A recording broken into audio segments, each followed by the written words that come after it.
Hello everyone. How you doing? Hope you're having a good weekend. Sorry I missed you the last 3 days, but I am back and it's good to see y'all. Today we're going to be taking a look at part 2 of David Straight's conference we started last week.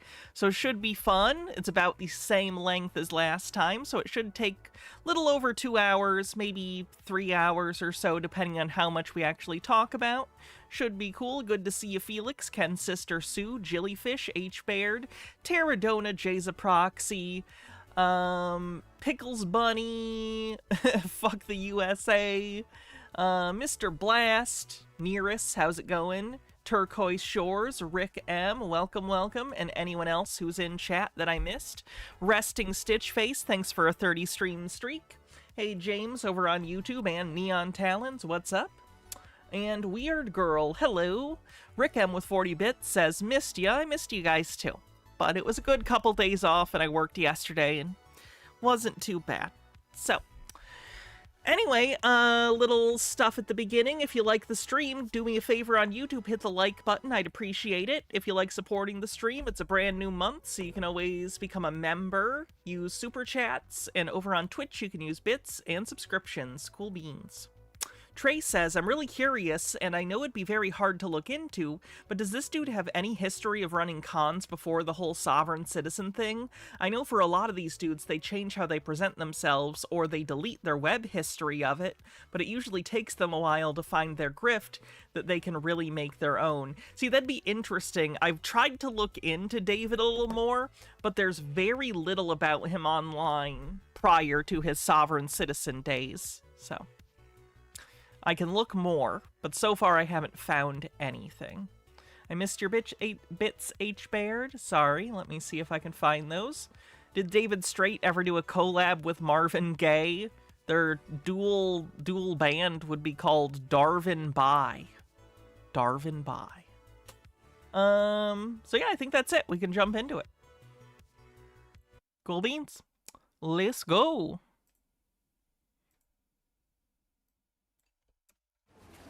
This diagram is from the United States Patent and Trademark Office. It is the blueprint of a marriage. So I actually looked into this because I watched this prior to us watching it now. I've been watching a lot of David Straight stuff. He has tons of conferences, so like I've been playing video games and listening. So I've probably listened to about 20 hours of David Straight's material like this in the last couple weeks or so.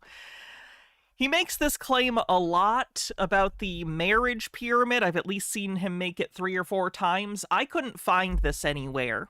So he claims that this is a US patent on marriage, and he's going to explain it. Basically, there's the state at the top, and then there's the husband and the wife, and then there's like a dotted line that's supposed to be God or something. I couldn't find evidence of this ever anywhere. What I could find was Christians who had a version of this, but it's Jesus on top or God on top instead of the state in his example. So I almost feel like he started here, and this is just an example to show you how much of this Christian pyramid is out there. Like, this is prolific as an idea. Like, there's tons of images of it all up and down YouTube, or sorry, not YouTube, Google. And I remember when I was in Christian school, I even think I remembered this being brought up at some point. So I think what he did was he took this Christian, like, example of a marriage with God at the center connecting the husband and wife, and he just adapted it to have the state at the top. I assume the idea is he assumes his audience is going to be full of Christians. They usually are.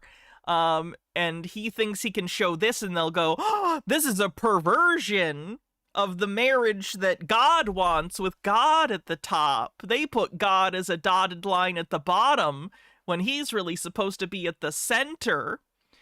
So, yeah, this is no legal anything as far as I can tell. It's just supposed to be heretical to Christians. This is supposed to pop up and they're supposed to go, oh, this isn't the appropriate blueprint of a marriage. So there you go. Did you know the states patented a marriage? Yeah. For all those of thinking about getting married or are married, this is for you. Or those. Lady Ann, thanks for a 5-stream streak, says farmers market season started Sunday. I'm in the red $35, but it was cold and rainy day. I hope next time you get some more buyers. That are divorced, it's still for you. See, the state is the primary in the contract. The state joins with the husband and then enjoins with the wife. There is no direct line connection between the husband and the wife. What's the ENJ? Enjoins. Enjoins. Joins and enjoins. Enjoins just means second position joinery. Okay? So the state joins with the husband, enjoins with the wife. There's no direct line between the husband and the wife. I don't think that's true. Your contract is between you and your spouse. It's a marriage contract is like a contract you both are entering into together to form a partnership. So it's pretty direct. That is a broken line. Any architect or engineer will tell you that a broken line on a blueprint is a beam that bears no weight. Why would they be using the rules for architectural blueprints for this? Why would they be using the rules for architectural language in a little visual that they're doing? It's not a blueprint for a building. And they put God on that line. So God bears no weight in the contract. When you get married with the state, God bears no weight in the contract. The You'd think they just wouldn't mention him at all then. Carpcosian with the 20-stream streak says, I'm working on the last chapter of my second book. Excuse me. Then I'll start on the third. Not sure if it will be a continuation of the second or a new idea I had. Also, it's hot today and I'll melt. Try not to melt. state is the It's good to remain a solid. If you're gonna disappear, at least sublimate like a civilized person. primary contract holder under the doctrine of parens patriae. And if the husband wants to deal with the wife, they have to go through the state. If the wife wants to deal with the husband, they have to go through the state, and so on. Again, that's just not even how marriage works. So you could, if you're in a marriage, be like, nope, that's just objectively untrue. What are you talking about? You're married, David. David, you're married. You know this isn't the case. Yeah. Yeah. And they tell you you have to get a divorce if you want to separate. When you get a divorce, I mean, by definition, a separation of marriage that's a legal marriage is a divorce. There's also annulling under certain circumstances, like deception, I think. But it's kind of like saying, in order to exit, they want you to leave. Like, yeah, those are synonyms in this case. If you want a legal separation of your legal marriage, that is, by definition, a divorce. you're still under contract with the state. So you still have to work through the state. Even if you've been divorced 30 years, you work with the state. They get involved in every aspect of your life between the two of you with the state. Not for 30 years. There might be some state, like, stuff in the divorce afterward if there's alimony or child support or something. But other than that, they don't give a fuck. They don't care what you guys do. So I said this in one of my classes in Alabama. Who is they? The state. And the United States Corporation. And it was a class of the 10th Amendment Society.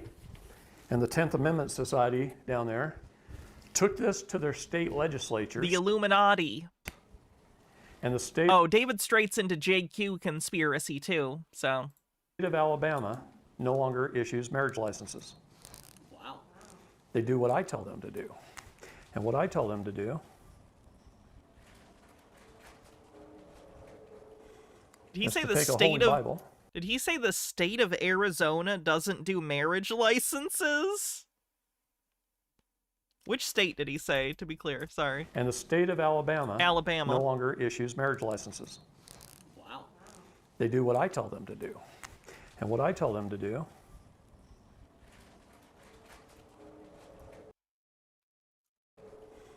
is to take a holy Bible, a family Bible that has the pages. Yeah, no, I'm looking at it right now. They call it a marriage certificate instead of a marriage license, but it appears to be the same thing. So, no. In it. I mean, And Captain. you record the event, the date, the time, the place, who officiated, a couple of witnesses. And you do that with your births, your marriages, your deaths in your family. And you record them in a family Bible. The state of Alabama says take these to a probate judge and he'll record them on the land with the county recorder. And it's every bit as legal as that. Let me see if that's legal. It's possible. It's Alabama, so they might do some weird Bible shit like that. But you don't have the state as a primary in your life. I doubt That's it how works we're any supposed to get different than a married. normal marriage certificate in Alabama. Use anything besides the Bible? The Bible under public law, oops, man, 97-280.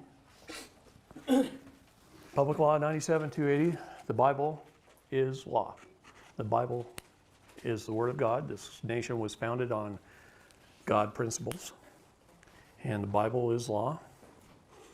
And since 1607,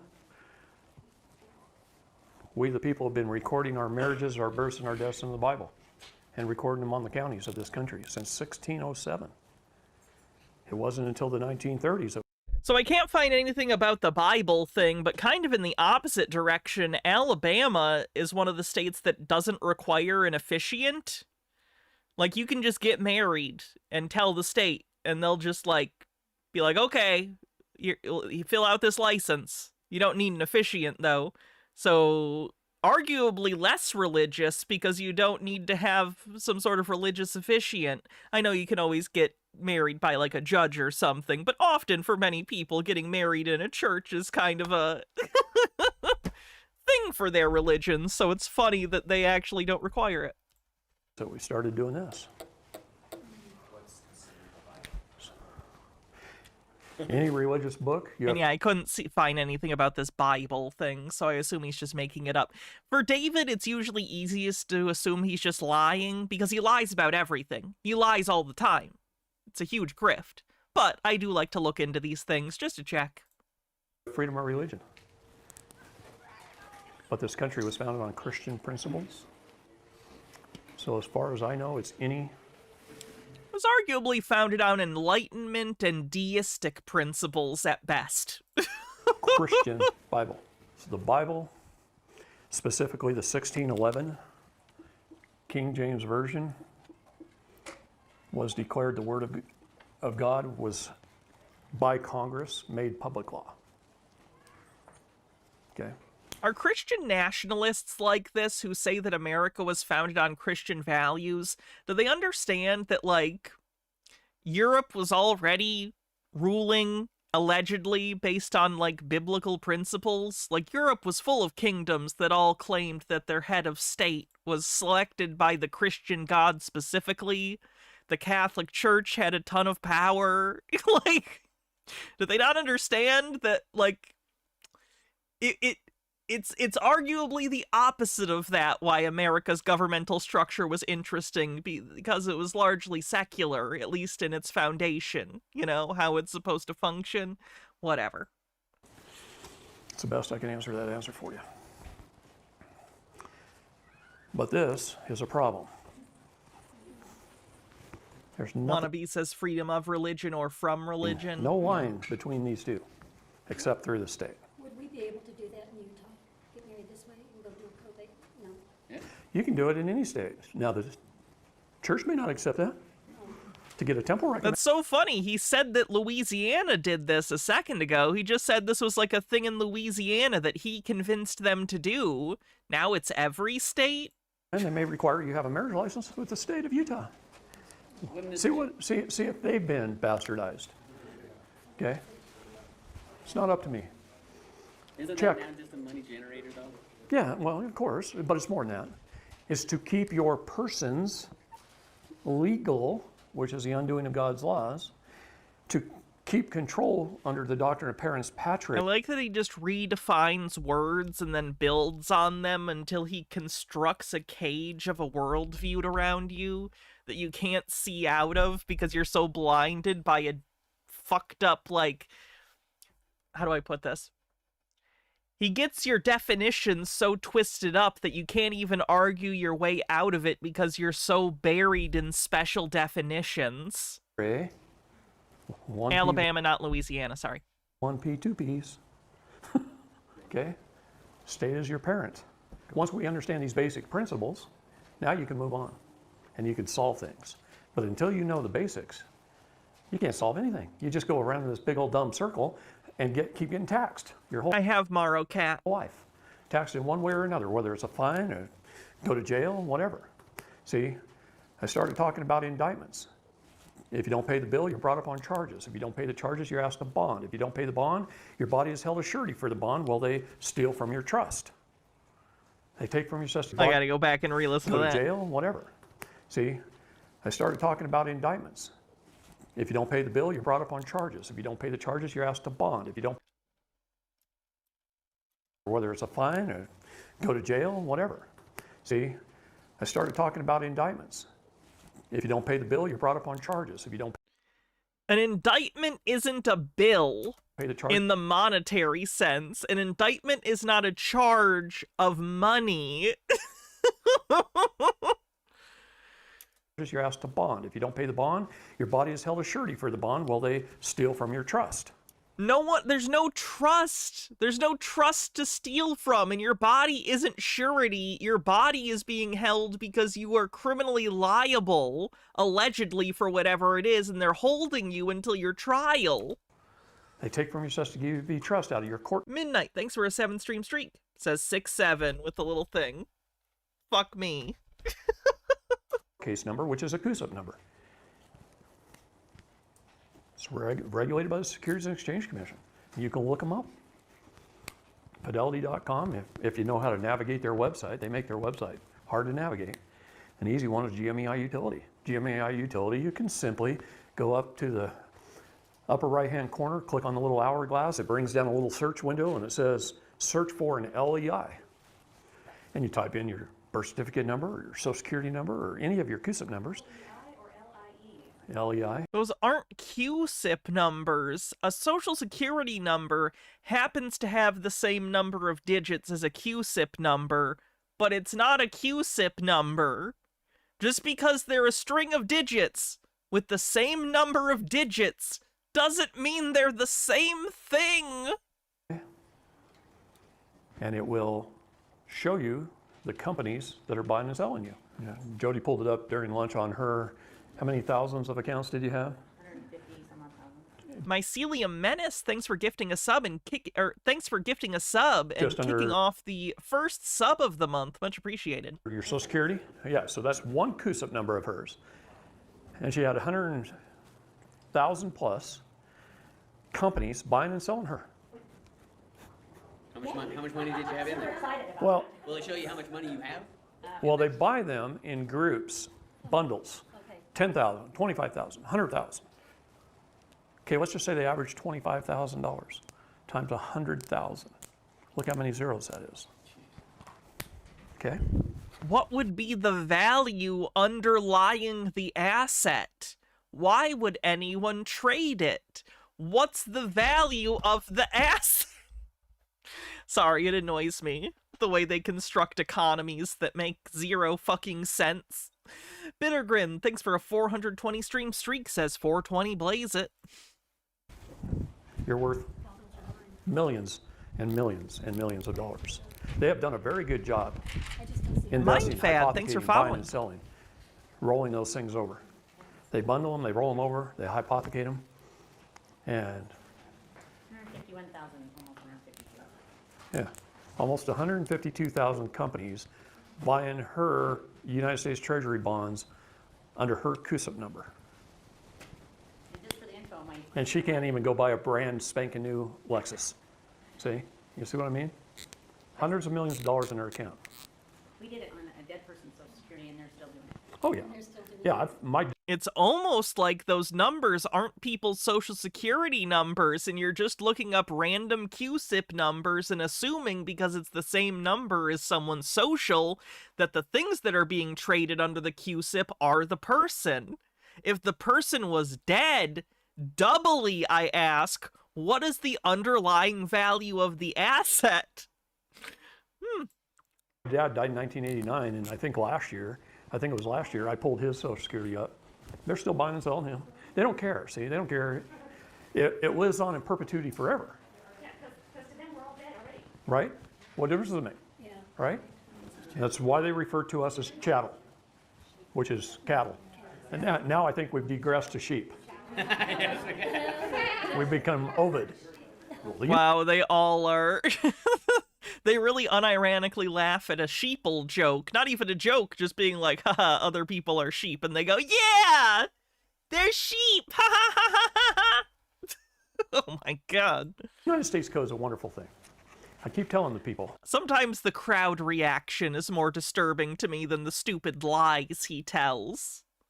The make the United Because he's just a liar. His motivation is to make money and gain influence with these people.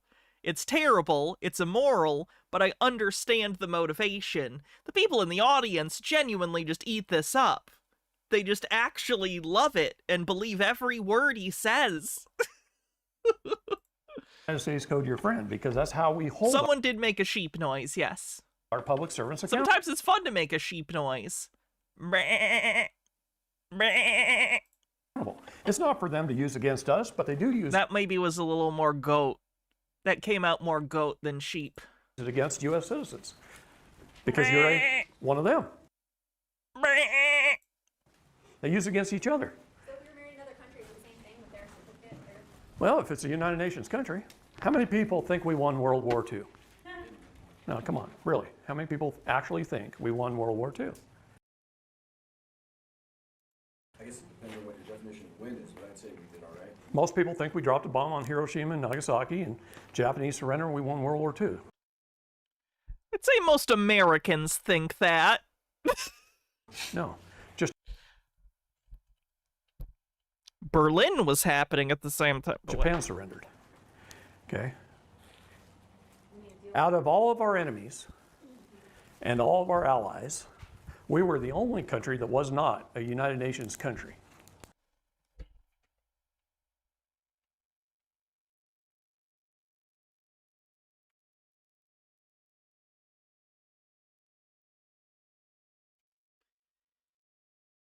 Am I incorrect in my belief that the UN was created after World War II as a response to World War II so that we could have open dialogue between countries?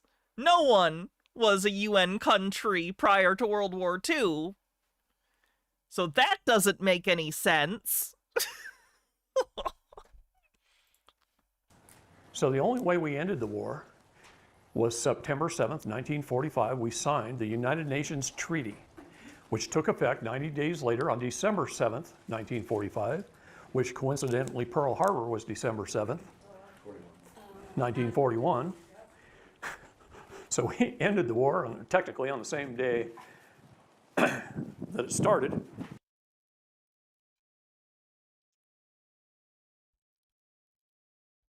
World War II did not start the day of Pearl Harbor.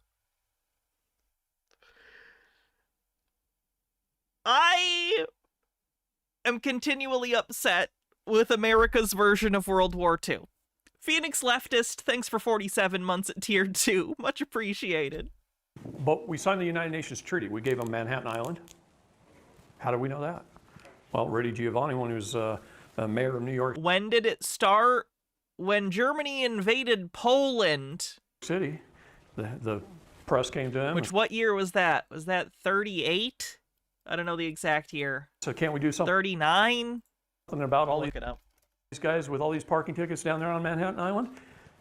And he said, I don't have any control It of was 39? Okay. Manhattan Island. I'm just the mayor of New York. Well, isn't Manhattan right smack dab in the middle of New York City? Yeah. Because the United Nations owned it. Why do they own it?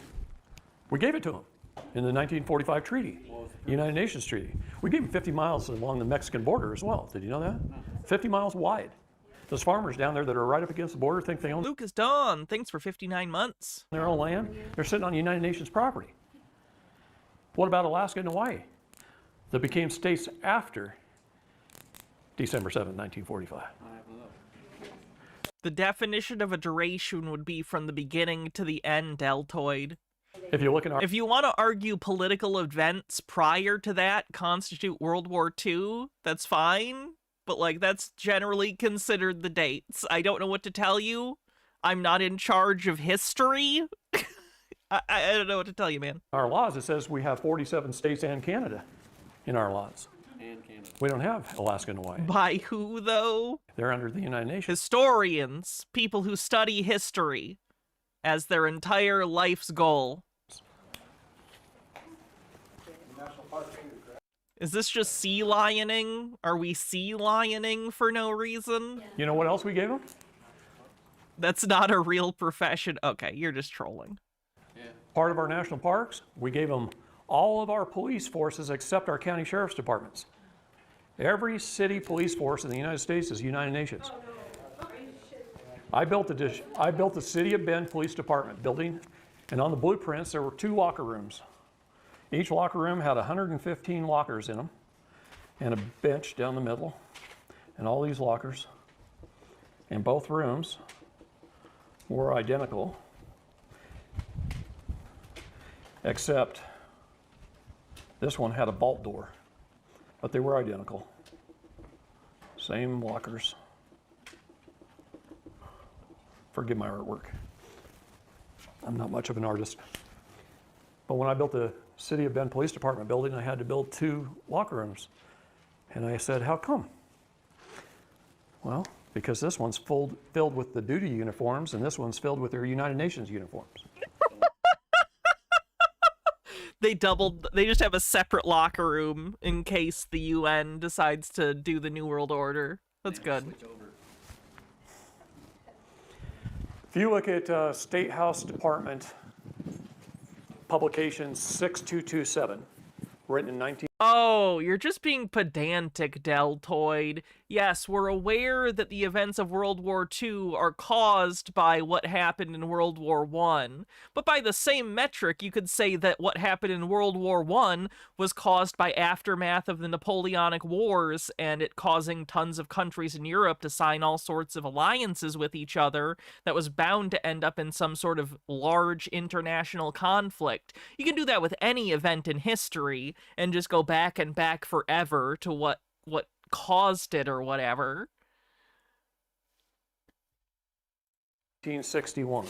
It's an order from the United Nations to tell the police departments to begin to find ways to confiscate our firearms. A foreign nation has to work through our State Department. So all the police get instructed from the State Department. We found this out in Houston. Yeah, that's how life works, but we still make determinations upon when an event happened, right? Texas, when the floods happened a few years ago, and the City of Houston Police Department had to put on blue uniforms. Sure, Karpkosian's right. There's warehouses all over this Not 2 different events. They are 2 different events that are connected. country with the UN. Yep, vehicles. I'm not going to argue about this. I'm done talking about it. Sorry, I'm not even paying attention to David. I suck. ATACs, assault vehicles, in them, all over this country, that the chief of police has access to. And so, He can't touch it until the United Nations tells him he has to. What is the legal definition of the word treaty? It's a contract or agreement between 2 foreign nations and or entities. So if there is a treaty, they're foreign to us. It's hard to get out of constitutions and treaties. H. Baird says, Grog killing Blarg with rock 100,000 years ago directly led to the Artemis II mission. True. Black's Law Dictionary. What do you want me to look up, Caesar Bishop? Treaties. Treaty? Will do. Okay. We'd have to create a new contract. A executive order does not override a constitution or a treaty. you can't do the red line. It'll override a statute, but it won't override a constitution or a treaty, Because you'd have to create a new contract or a new treaty. or revoke it.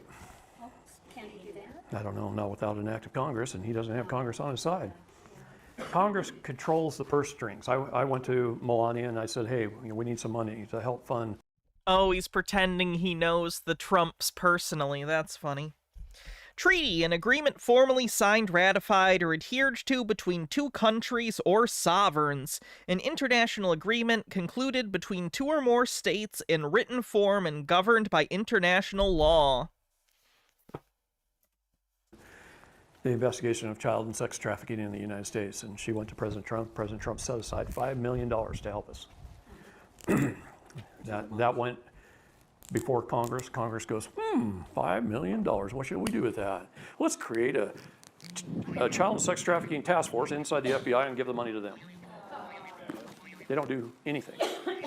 My job is to just really wake you up, shake you and wake you, really. I'm getting And your job is to, And not in a good way. I don't expect you to believe one single thing I say. Go research it, find it out for yourself if you want to. Or you can just take my word for it, do what you need to do and move on and not spend 30 years of your life researching. Okay? That's so interesting as like a rhetorical way to get people to trust him. He says, yeah, go do your own research, but like don't waste your time actually checking what I say. I already took 30 years. You could go do your research, or you could just trust me. Cool guy in charge of the room that's done 30 years of research. It's basically him acting like he's saying, do your research, but the underlying message of it is actually, don't do your research, I'm no more than you do. That's interesting. It's the opposite of what it sounds like it means. So you make that decision. But what this takes me to is what we were talking about earlier about PTSD. Okay? Good, okay. Every war prior to World War II was authorized by Congress. By our Okay, I'm just gonna ban Deltoid because they're pretty obviously just like baiting people, and everyone, including me, is taking the bait. So they're gone. Who's that about Kendrick Lamar? government. Every war since World War II has been a United Nations authorized I took the bait first. That's on me. conflict, not a war declared by Congress. So, as a moral young man joining the Navy, the goal is to go serve your country. Can I ban people on YouTube as well? I can. I think. Yes. I can protect- hide them at least so you can't see them. The citizens, to protect ultimately our families back home, and to fight a righteous war. And we go to war. I don't think there's such a thing as a righteous war basically ever. And we fight. Sometimes there are necessary wars. Sometimes. Not most of the time. But I don't know about calling any war righteous. And we watch our buddies die. And we get shot. And bad things happen. And we come back home. And PTSD is where our souls are in conflict with our bodies. That's all it is. Because we went to war over money or oil. Did I unhide Green Guy? Oh, I keep forgetting to do that. I'll look into it. I'm Not sorry. a righteous war. I'll get it done. Not a war to defend our country, but a war over money or oil or some other political. Has there ever been a necessary war? I'd say World War II was a pretty important one. If there's an actual, like, hostile, expansionist, imperialistic government that's trying to take over people, yeah, I think so.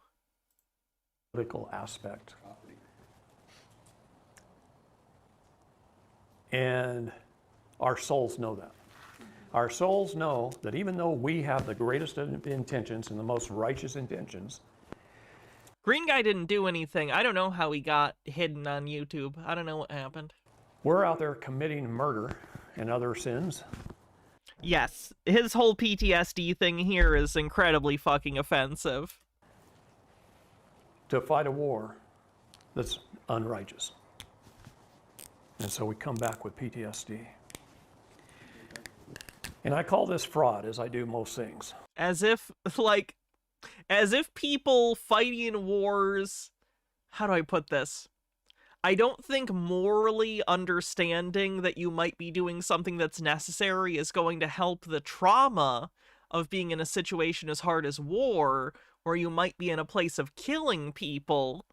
It doesn't really matter. Viscerally speaking, you're still seeing and doing horrific things. The idea that you might be doing so for a higher purpose is not going to fix the fact that it's still traumatic. Because fraud has no statute of limitations. We were sold into believing Yeah, Civil War is also a good one. American Civil War. that we were fighting for our country. Wish And it we didn't believed it. have to be fought, but That with all of our heart and all of our souls. And we were frauded. And our souls know that. Our souls are energy that holds us together. citation?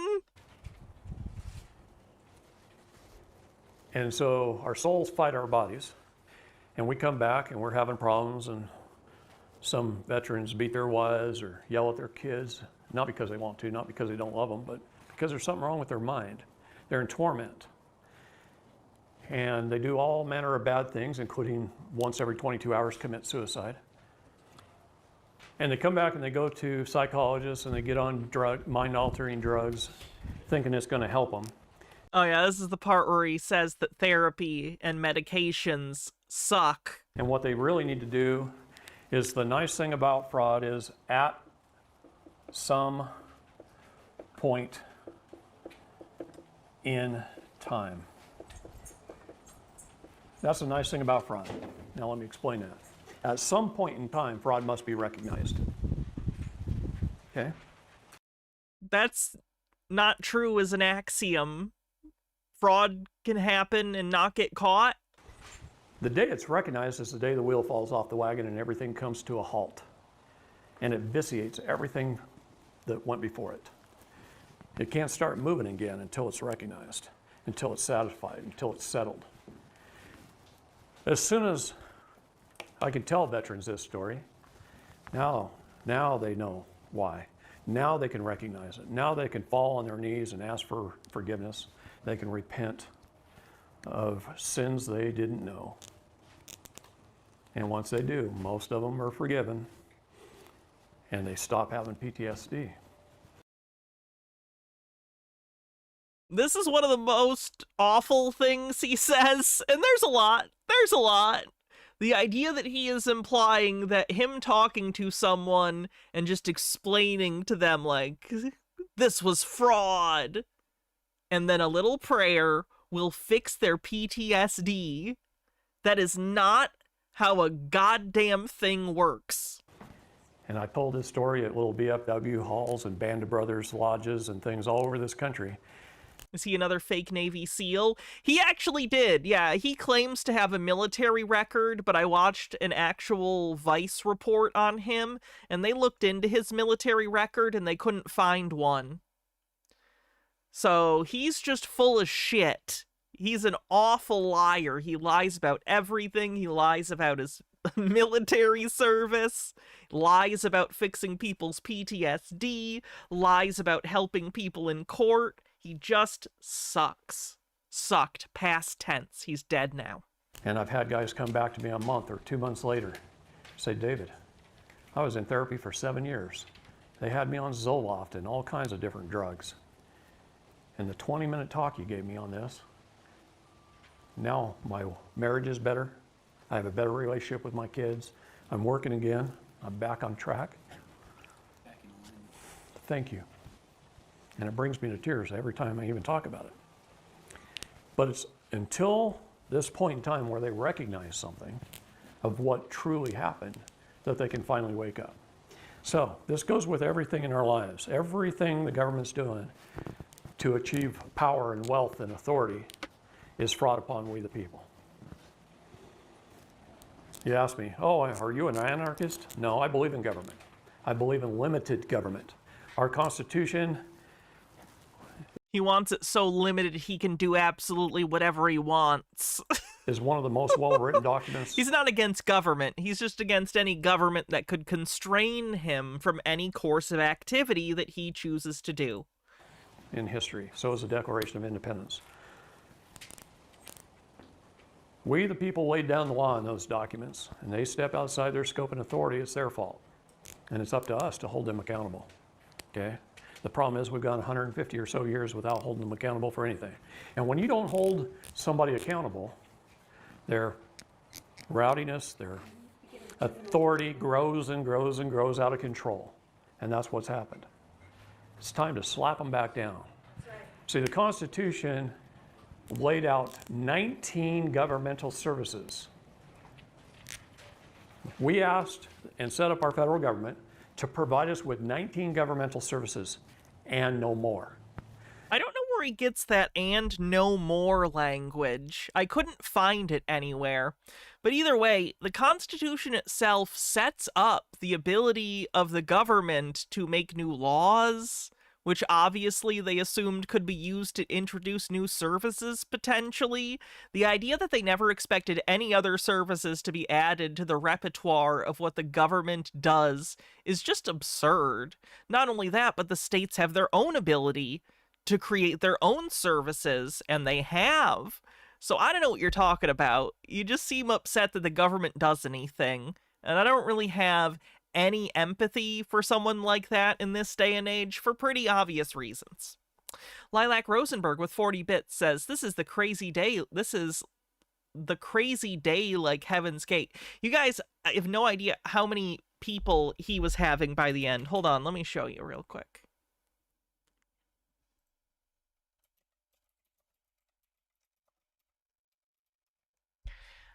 Like, he had so many people going to his seminars near the end of his life.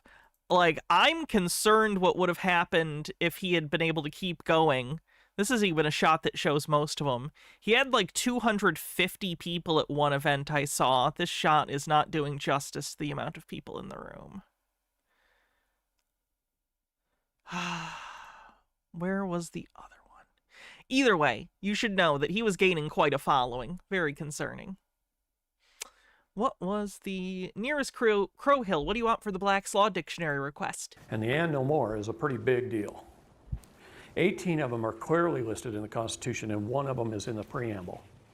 So there's 19 services that we asked them to provide for us that we couldn't provide for ourselves. And Scam, if they fraud, grift, would your provide choice. them, we could be going about our ways, and we could be farming and logging and catching fish and doing our whatever it is we do, build houses. We could do whatever it is we wanted to do. We'd have freedom.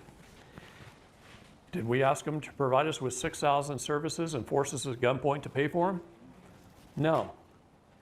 Well, technically, people were voted in that voted for these things, so yes, they did ask for them with their votes. You might not have, but that's kind of part of living in a society that votes for things, is the things you want don't always get approved. That's life. You ask me why I don't want to pay taxes? Because I don't want to pay for the 5,980 services I didn't ask for. And I don't want to pay our bloated military budget, but here we are. That they don't have a right to provide us with. So how do I hold them accountable? Part of it's by not paying taxes. I'm not going to give them the money to do that. The problem is they're already taking it from me out of my Cesta QV trust. No, they're not. You're just not paying tax. So unless I claim my minor estate and take half that money back, my half, according to the Public Charitable Trust, where I'm the co-trustee and the co-beneficiary and the only signatory officer, if I don't stand up and take it back, then they're just going to keep using it and abusing us. And that I am against. See, I'm against corrupt government. I'm not anti-government. I'm anti-corrupt government. I want to stop the corruption. That's why President Trump signed an executive order calling on we the people for help. He first set up a proclamation. You know what a proclamation is? It's a cry out. He wrote a proclamation. Fraud, a knowing misrepresentation or knowing concealment of a material fact made to induce another to act to his or her detriment. Asking we the people to volunteer, to stand up. And then he wrote an executive. Based on the way you described it on the first stream, he's using the same intake strategy of Heaven's Gate. What was that? I'm not familiar with their particular strategy. Order to support us. And he asked us for help in his proclamation. of stopping corruption in the Dawkins is an AI guy now. He said he spent days talking to Claude, and now he thinks it may be sentient, even sapient. He is the exact kind of narcissistic, up his own ass piece of shit to get AI psychosis. That doesn't surprise me at all. The minute it started telling him how brilliant he was, I'm sure he was like, oh, not only is this sentient, it's smarter than any human to ever exist. executive and the judicial branch. And a man named Chris Hallett stepped up to the plate, a very good friend of mine. And Chris said, hey, I get it. This is loss prevention for the United States of America. I've been a loss prevention attorney all my life. I used to work for Napa and other big corporations as an attorney who wrote reports to show them how to save money, loss prevention. And he said, that's all President Trump's asking us for. It's loss prevention. It's an emoluments thing. That's right. Article 1, Section 6, Clause 8 of the Constitution is emoluments. The guy that he's talking about is the guy that got shot by the client that we watched the other day. Emoluments violations. We're paying them to do a certain... Remember the guy that was into the emoluments thing? And he was trying to help her get her kids back, and then she decided he was one with the cabal, and he shot her to death? Anyway, so yeah, sovereign citizen community not doing great.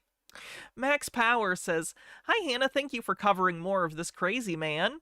On the danger of ruining this for anyone else, whatever he's twisting or ratcheting between his fingers, it's too close to the mic. certain job. Yeah, his little marker thing. And they're operating outside their scope and authority. Therefore, it's a felony, and they're creating an emolument violation that we, the people, can hold them accountable for. And so when we see them doing that, our job is to hold them accountable, right? So Chris set up a company called eClause LLC. He sent his report off to the president. The president asked him to speak in front of Congress. Congress gave him permission as a LLC to act like the Bar Association. He can go into court and he can watch out for emoluments. He cannot. That was a lie he was telling, just like David here tells his lies about his accomplishments. Those are lies that the other guy was telling about his fake accomplishments. Okay? And hold them accountable. And we all can. Chris made it so we all can. Why are human beings like this? How do we do that? Just work under President Trump's executive order. We can volunteer to do anything we want. See, I got a nickname in my little group of the Pentagon Pedophile Task Force. People call the Pentagon, they go, hey, you got a pedophile task force? And the Pentagon says, what the fuck? You know, I didn't name it that. We just worked under executive order doing what the president tells us to do. We gather the evidence and we turn it in to the Department of Defense, and they take it and run with it. Our job is just to gather and turn it in under executive order, so we do. And then we got this stupid name, and then the pedophiles started hunting us and putting prices on our head, and and they still do, so what? I love the picture he paints of himself. He's this international traveler who's spoken at the Hague, and he goes to the White House, and he's been into the Vatican secret archives to learn the secrets of the esoteric, and also there's like a global pedophile network that's hunting him all the time. Anyway, at some point in time, this is where the wheel falls off the wagon, is fraud. Fraud can be challenged at any time. There's no statute of limitations. Jurisdiction can be challenged at any time. There's no statute of limitations. This is a key.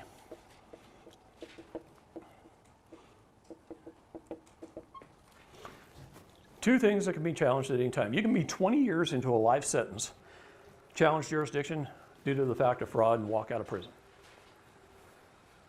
Okay, it's very unlikely that that's going to happen, though, because the jurisdiction is the location, and they don't usually accidentally charge people in the wrong location.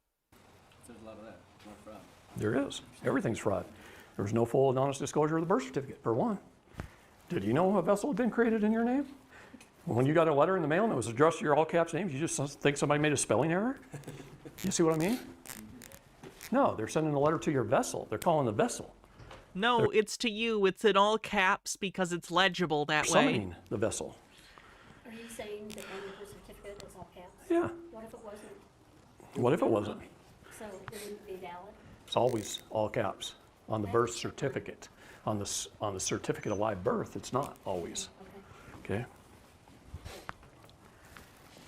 They Jason Proxy says it took 4 seconds to find the statute of limitations for mail fraud and wire fraud prosecution is 5 years, except for mail and wire fraud schemes that affect a financial institution, which in that case the statute is 10 years.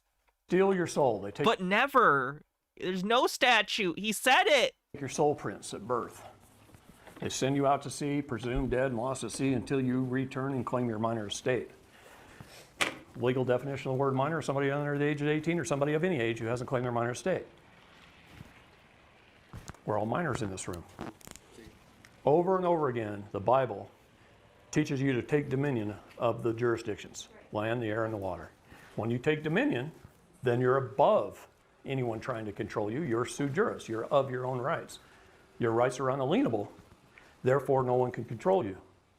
See? That's why I can walk into any courtroom, let them know my status, appear by special divine appearance, show them I've taken dominion over my jurisdictions, and there's nothing for them to adjudicate. It's that simple. As long as I don't murder somebody. Okay? So, these are the issues. Well, 5G was designed, installed originally to cause a great deal of harm. He said inalienable incorrectly. Yeah, sovereign citizens say unalienable because they like to file false liens, and a lot of their stuff is tied up in finance. They visualize the legal space, not one of criminal law, but one of civil law, always dealing in commerce. So they think that it has to do with putting a lien on their rights, which doesn't really mean anything. But because liens are a financial thing, it ties in with the broader vibe of the beliefs they already hold. And then it was recognized. And Thank you, Jojo to World. President Trump came out with Kofifi. Oh, this is so fucking stupid. I knew you were going to say that. When he tweeted out the word Kofifi, everybody thought he misspelled the word coffee. What's that? No, we're not doing bingo. Yes, break it down. It's a periodic table of the elements. Yeah, Fe is iron, so Fe is two molecules of iron on, anyway. So he had Motorola and Raytheon and a few other of our best companies build a box. It's about 18 inches by 22 inches. And if you pull the circuit boards out of them, they actually say COVID-19 on the back of the circuit boards. It's the Kofifi box. They have been going around installing them as fast as The Kofifi box! You gotta understand, the COVID was the government's installing Kofifi boxes, giving your kids COVID.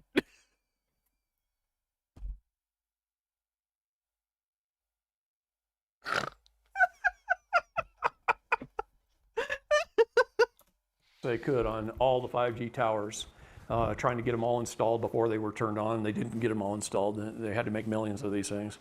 And what this box does is, if you've got a 5G tower, You gotta throw the 5G in there. Of course, the Kofifi boxes that give you COVID have to be on the 5G towers. There's probably some chemtrails over top the Kofifi boxes.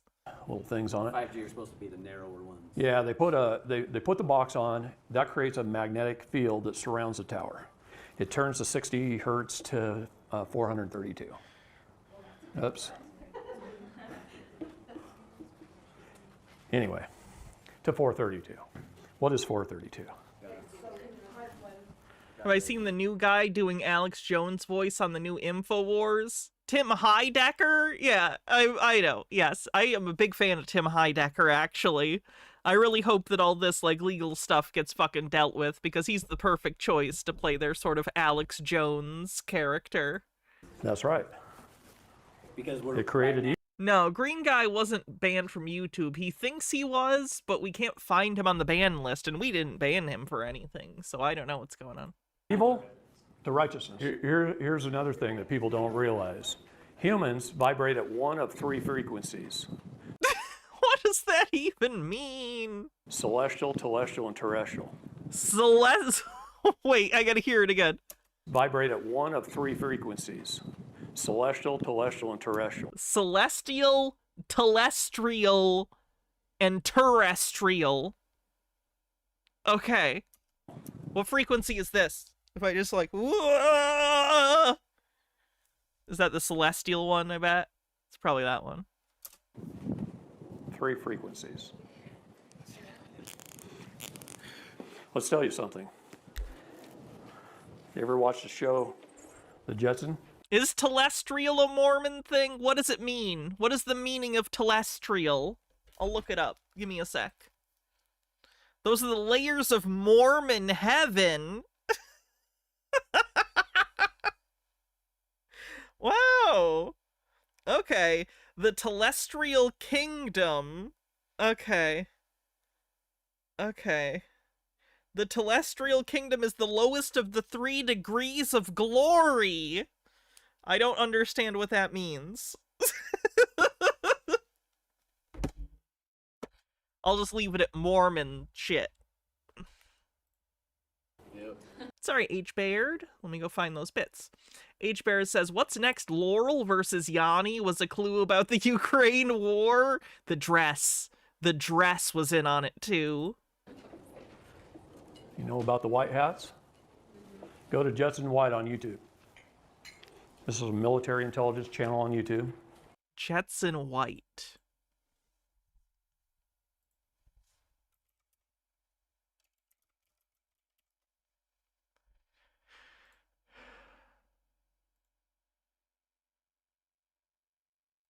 Looks like a conspiracy channel. The Trump time travel miracle. Oh boy. Alright, I will add them to conspiracy folks for tinfoil research. Look up a video called The Last Trump Technology. It starts with Corinthians 1:25.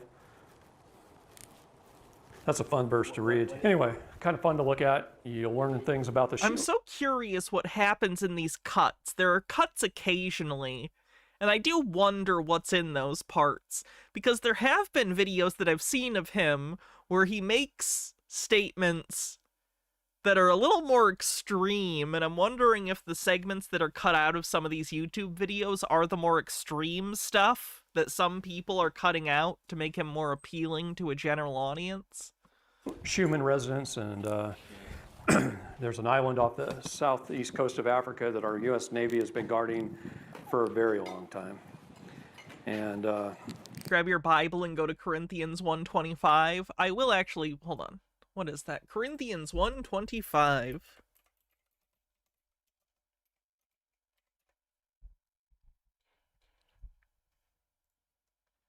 This is the NIV version.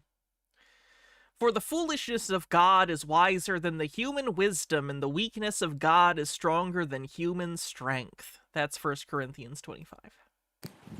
what's taking place under that island? In Antarctica, there's a pyramid. Yeah. Have you ever seen the pyramid? I got That's Stargate coded. pictures of it on my phone. But there's some things under that pyramid. Thanks to the Japanese, they discovered part of it for us. They decided that they like the best of everything. The Japanese want the best of everything. And so... As opposed to other people who love mediocrity. They decided they wanted the best bottled water. So where would they go get that? Down at the bottom of glaciers that haven't seen air in 70,000 years in Antarctica. You can also just like boil it and filter it. That would also work. So they'd go over there and they'd drill down with a 12-inch drill bit and go all the way down to the bottom of these glaciers, and they'd pump steam down there and melt the lake, and then they'd pump it out into these big ships. And then they'd ship them to Japan, and then they'd bottle the water, and they'd sell it for big bucks, like $100 a bottle. So anyway, they're drilling down with this 12-inch drill bit, and they hit what they thought was bedrock at the bottom of this glacier. And when they pulled the drill up, they looked in the bottom of the drill bit, it had a piece of machined titanium with a high nickel content. Wow. in it. They had drilled through a spaceship. I forgot he said this. I'm sorry. I did watch this in the last week, but I forgot this was the video where he thinks they found a spaceship in Antarctica. It's very the thing. It's very the thing. 70,000 years old. And our U.S. How do they know how old the spaceship was? Navy found out about it, because we find out about everything. And we went down there and opened the hole up. Again, he says we. He did not have a military record, according to Vice. And went down and got a whole lot of technology out of a 70,000-year-old spaceship. You know, I know we're getting off the subject here a little bit, but there are all kinds of technologies that could save us from many, many different things. And it makes me mad that our Food and Drug Administration and other agencies of government step on those things like you would not believe. We've had cures for cancer for years. We've had all kinds I hate that shit. of technology. There's not a singular cure for cancer. That's not how it works. That's not how cancer works. Also, ironically, he did die of cancer, so. Scalar technology is huge.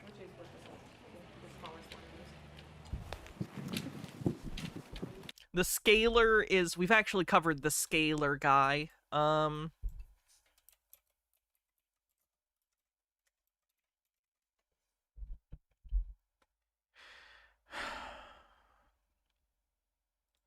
Hey, everybody. Remember this guy? He has the box that he puts pictures in, and he claims he can heal you with scalar energy by, like, having the scalar energy fuse with the picture. Remember this guy? I actually don't know if this guy is still alive either. Maybe there is a conspiracy. All these conspiracy guys keep getting taken out by the government. They're all dead. Got a doctor in Montana that can use scalar technology, and if he knows the Is he the one that fell off a cliff?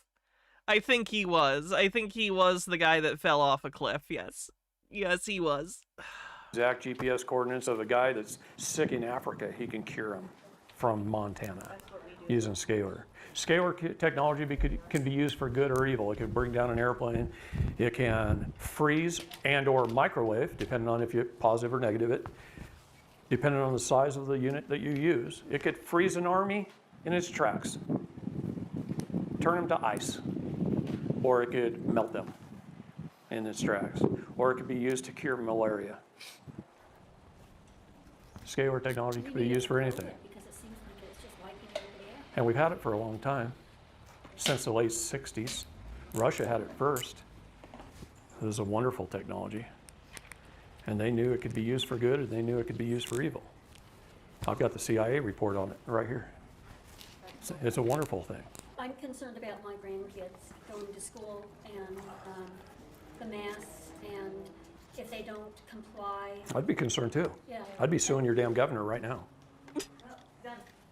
Yeah, I know. Can you tell when this was during? How do we go about doing that? Oh, there's already a lot of people doing it. And How do we? What does any of this have to do with being a sovereign citizen? His whole thing is teaching sovereign citizen stuff. He's going into other worldview stuff here, but like this whole thing is a sovereign citizen conference he's giving. This is what he did. He went around the country and he told people they didn't have to have driver's licenses and stuff. He told them all about the SESTK trust bullshit.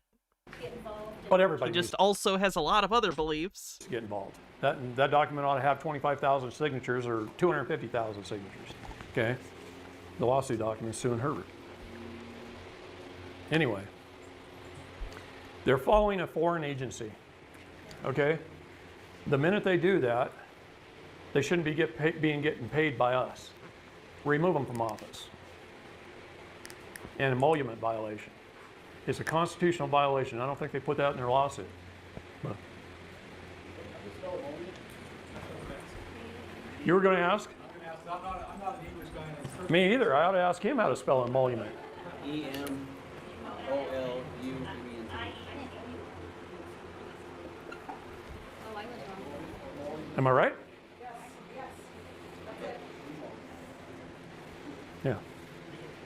All that means is this.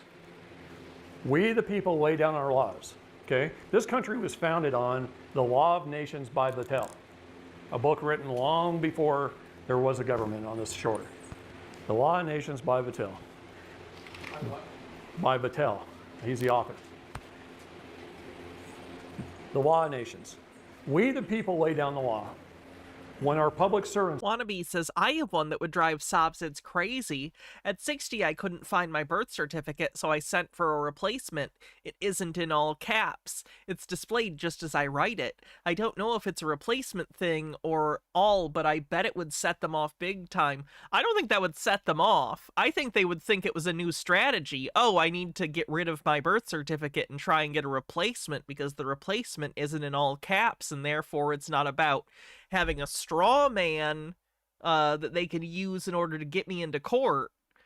Like, it's bullshit, but I think that would be the logic of at least some sovereign citizens. They would think it was some hack that you accidentally discovered. Step outside of the scope and authority of the law in which we lay down, they are committing an emolument violation. In other words, they're getting paid for their position of power and using it in a method that we didn't authorize. Okay? That's what that means. Can you give an example? Oh my God. we asked them to provide us with 19 governmental services. They provide us with like 6,000. Social Security. On and on and on and on and on. Okay? We had a contract. A constitution is a contract. When that lady yelled Social Security, does she think Social Security was in the original Constitution? Like, does she think that Social Security was a thing that was invented in the 1780s or 90s? Does that lady not know when, how, and why Social Security came to be? Oh my God.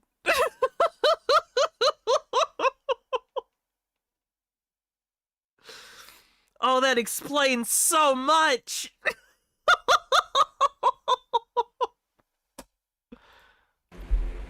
Between we, the people of the states, forming a U.S. government to provide us with 19 essential governmental services that we agreed to pay for. That's all it is. Anyway, United States Code, we need to make it our friend because that's how we can hold them accountable. I can't say that often enough. If you don't know it, you can't hold them accountable. The number one things that Title 18 of the U.S. Code is felonies that they commit on a regular, consistent basis. Yes, provide for the general welfare is one of the things in the preamble of the Constitution that it spells out what the government is there to do. So Title 18, USC, sections 241 and 242, we need to know. Every one of us needs to know those two, if nothing else. Okay? With those two, we can get them off of our back. All right? 241 is a conspiracy. I don't even know if we're going to get through this whole second part today. Deprive us of Oh my God, he's so much. our rights. And 242 is a deprivation of rights. So if one officer deprives us of our rights, it falls under 242. And if two or more, it's a conspiracy to deprive us of our rights. Anything that's a conspiracy falls under RICO. Do 1.5? We're already at 1.25. Huh? Trump trying to go after a lot of them for all that right now. RICO Act. If you look at our Look up the UCC symbol? Sure. sealed indictments, which a lot of them have already been unsealed, the number one charges are sedition and treason. Sedition and treason. RICO, racketeering. When you're in a position like he is, as governor, how many signatures on a ballot does it take to change anything? More than that. See, he's counting on you not being able to Wait, get that do you many mean the people little together. symbol that's going that's to do like it. the part that's the site says what it is? And the He code? can get up there and lie his ass off, say anything he Little wants. symbol? And if you can't get enough people together to fight me, oh well. you acquiesce. See? Government operates on the unrebuttal of presumption.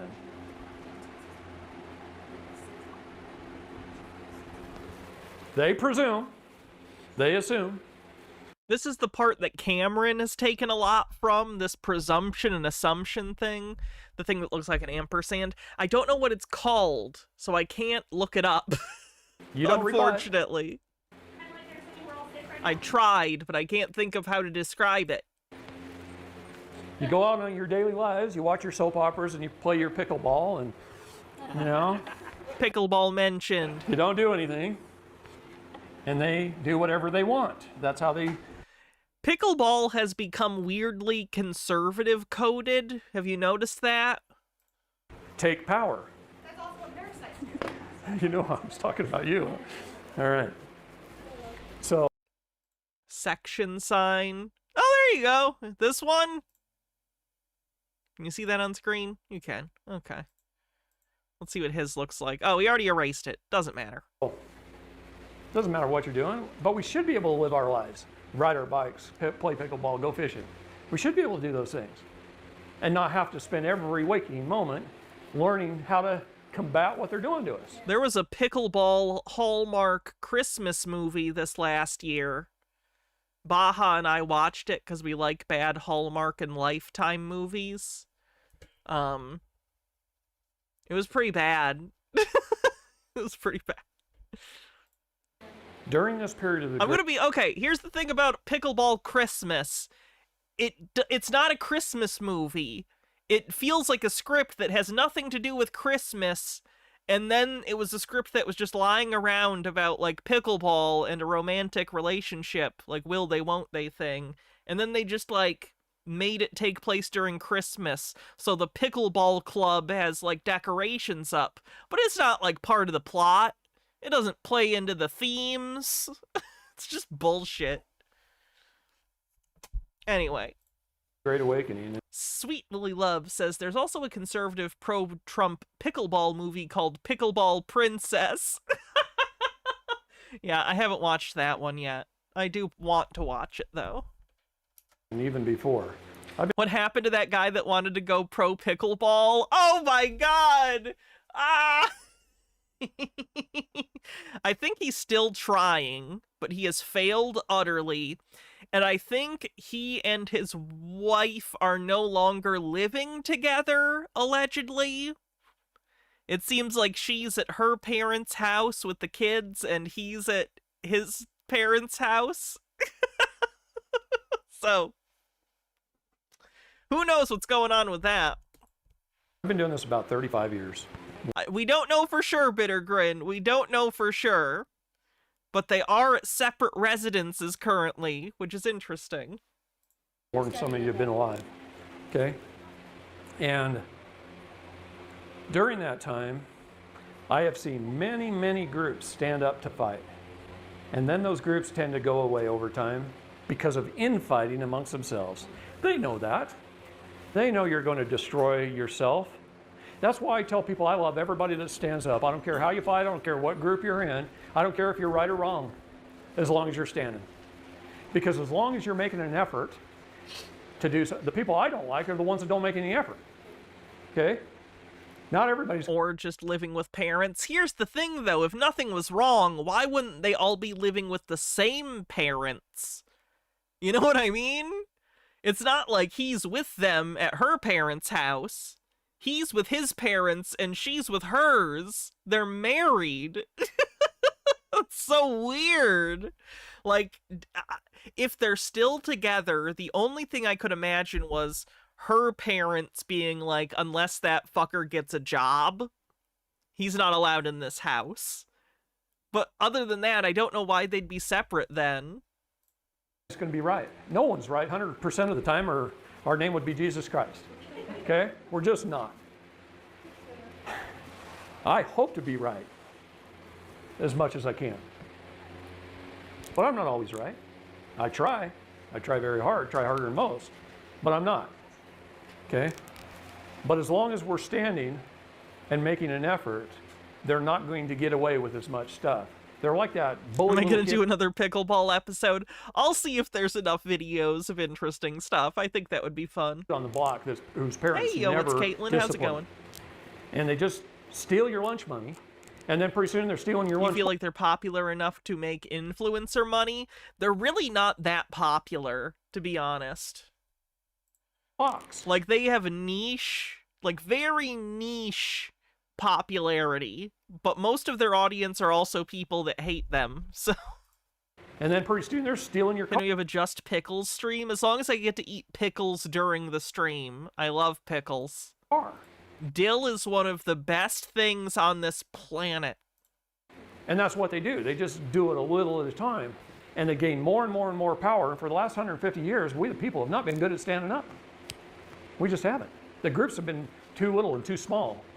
Now we have thousands of groups out there. We got the Jural Assemblies, we got Patriot groups, we got 3 percenters, we got hundreds of Mossloth says, I was just watching Rachel Oates' video on Paul and Morgan, and after Morgan found out she was pregnant a second time, her mom apparently told Paul he should get a vasectomy. groups. He should. He doesn't want to distract from his pickleball career. Just 2 standing kids are enough. up. If he gets a third, he might actually have to start parenting. I refuse to be a part of any group simply because I know that Am I down with sweet pickles? I don't think I've had sweet pickles. I'll try them and I'll let you know. they self-destruct. They usually get someone in who's a dictator type, and it's my way or the highway. And the other people are going, well, that ain't right. We're talking about our freedom here. We have freedom of expression. We should all learn. We should all learn from each other and gather information and put it to work. And I'm saying as an individual, as long as we take dominion over all 3 jurisdictions, most of the groups are jumping out of the water and onto the land with both feet, and they say, this is where we want to be. And then the water comes behind them and drowns their butts. See? Because they didn't take dominion over it. They didn't jump into the jurisdiction of the air either. And that's the highest form of law. Why are they only going to the land when the highest form of law is the air? You're better off putting everything in a trust and jumping right into a trust and holding the fiduciary responsibility. You got more clout. But they don't do that either. In fact, some of those groups don't even believe in trusts. In fact, I was told by one of their leaders that trusts were developed by the Catholic Church. And I go, you got to be kidding me. What's Genesis? Was that developed by the Catholic Church? That was long before the Catholic Church. All through the Bible is trust. If you assume that the written biblical account in Genesis is accurate, which it's not. Trusts are the highest form of law. Even judges know that. They know a fiduciary is the highest clout. Right? Huh? That's right. So why aren't they jumping into that jurisdiction? Right? All they're thinking about is property, equity, their rights. That's all they're thinking about. You can't have your rights until you take dominion over all 3. This is what I'm trying to get through their heads. Once we do, there's nothing to adjudicate. We've already settled the matter. This guy's a never-ending stream of bullshit. You have no idea. You have no idea. Again, Things are I've listened to so much of this guy in the last 2 weeks. Matter. He The just truth goes. He just talks. He just talks for hours. is to be at peace. See, I want to be at peace as long as I can until I'm backed into a corner. And then by God, I'll fight. But until then, I'm at peace. And they're at war. They're bringing the summonses and the warrants, right? They're declaring war. Look at the Lieber Code. We've been under the Lieber Code since 1861. March 23rd, I think. Can you declare war on a spirit, though, that's not alive? Can you declare war on a spirit that's not alive? Something said in a very serious legal setting. They're inland pirates. They're after your vessel, your ship. That's why the U.S. Navy raised a high water mark in Colorado. They put it up on the top of the mountain. In brass and stone. There's a high water mark. This doesn't feel like an answer to the question she asked. So everything's underwater. It's inland piracy. You know what the highway robbers are doing with the blue lights on top of their cars? They're highway robbers. Again, the incessant fucking cackling. Highway pirates. Yeah, it's inland Highway pirates. piracy. Like, it's not even funny. Like, I don't even like cops. Even I just think, like, that's a lame... That's a lame visual. That's a lame joke. What are you talking about? Okay? It's all a matter of unlawful conversion. They unlawfully convert our soul, our name, the things that are most precious to us. They convert them into something else that they can control. And we just sit back and go, oh, well, shoot, I got a letter in the mail today. I guess I better answer it. Oh, it says I got to show up in court on May the 3rd and 8:25 in the morning. Guess I better go. And you show up under general appearance to your all caps vessel name. You don't know the difference. You know, they used to call it a straw man. I hate that term. I hate that term too. Because it's not. It's a vessel. It's a separate entity. And I hold the office of person as a signatory officer for the vessel. So I sign the bills of lading. I pay the bills of the ship. I take inventory of the cargo. That's my job as a person, as a signatory officer. But until I become the captain and take ownership of the ship and pilot that sucker, I'm just a person. I'm just a signatory. You gotta take ownership of He seems so proud of his your bullshit. vessel. Okay. Now, once you've taken ownership, now you're the co-trustee, co-beneficiary. Till then, you have no access to it. You don't even know how to use it to pay off your car or your house. Is he talking about Admiralty law? He is. He is. He's going the Admiralty law route. You know that one you don't own that the state does? How come you don't own Our your bodies are vehicles, but our cars aren't correct. home? Aren't words fun? Because of clerical errors. This is a wonderful friend of mine in Indiana. This is the tax bill he got on his home in the mail. I said, make me a bunch of copies of your tax bill. It was a one-page bill. He made me a bunch of copies. I start off and I go, top left-hand corner, very first thing is an error. It says a parcel number. That's an error. So I circle the error and I bring a little line down and it says land patent number 6743 and 6747. Okay, well, we don't use land patents anymore. So that's inaccurate. County, correct the error. Right? Go to the next page. The next little box says property type, real estate. Come on, real estate. Think about what that word is, what its legal definition is. No, it should say private property. Please correct the error. Again, he thinks by being like, this isn't how I would word this, he can cancel a tax bill? So I go to the next little box. And it says name, deeded owner name, name error. It's under Dyson, comma, Doug. I said, Doug, what's your name? He says, it's Douglas Allen Dyson. So I say, name error, Douglas Allen Dyson, please correct the errors. Said Dyson Doug. Well, it just said deeded owner's name. I disagree with the format in which you have put my name. I will not pay this bill unless you format my name in a way that I deem acceptable. Deeded owners. A warranty deed is an abstract title. And then go to the next box. It says property address. 3630 East State Road 14, Columbia City, Indiana, 46725.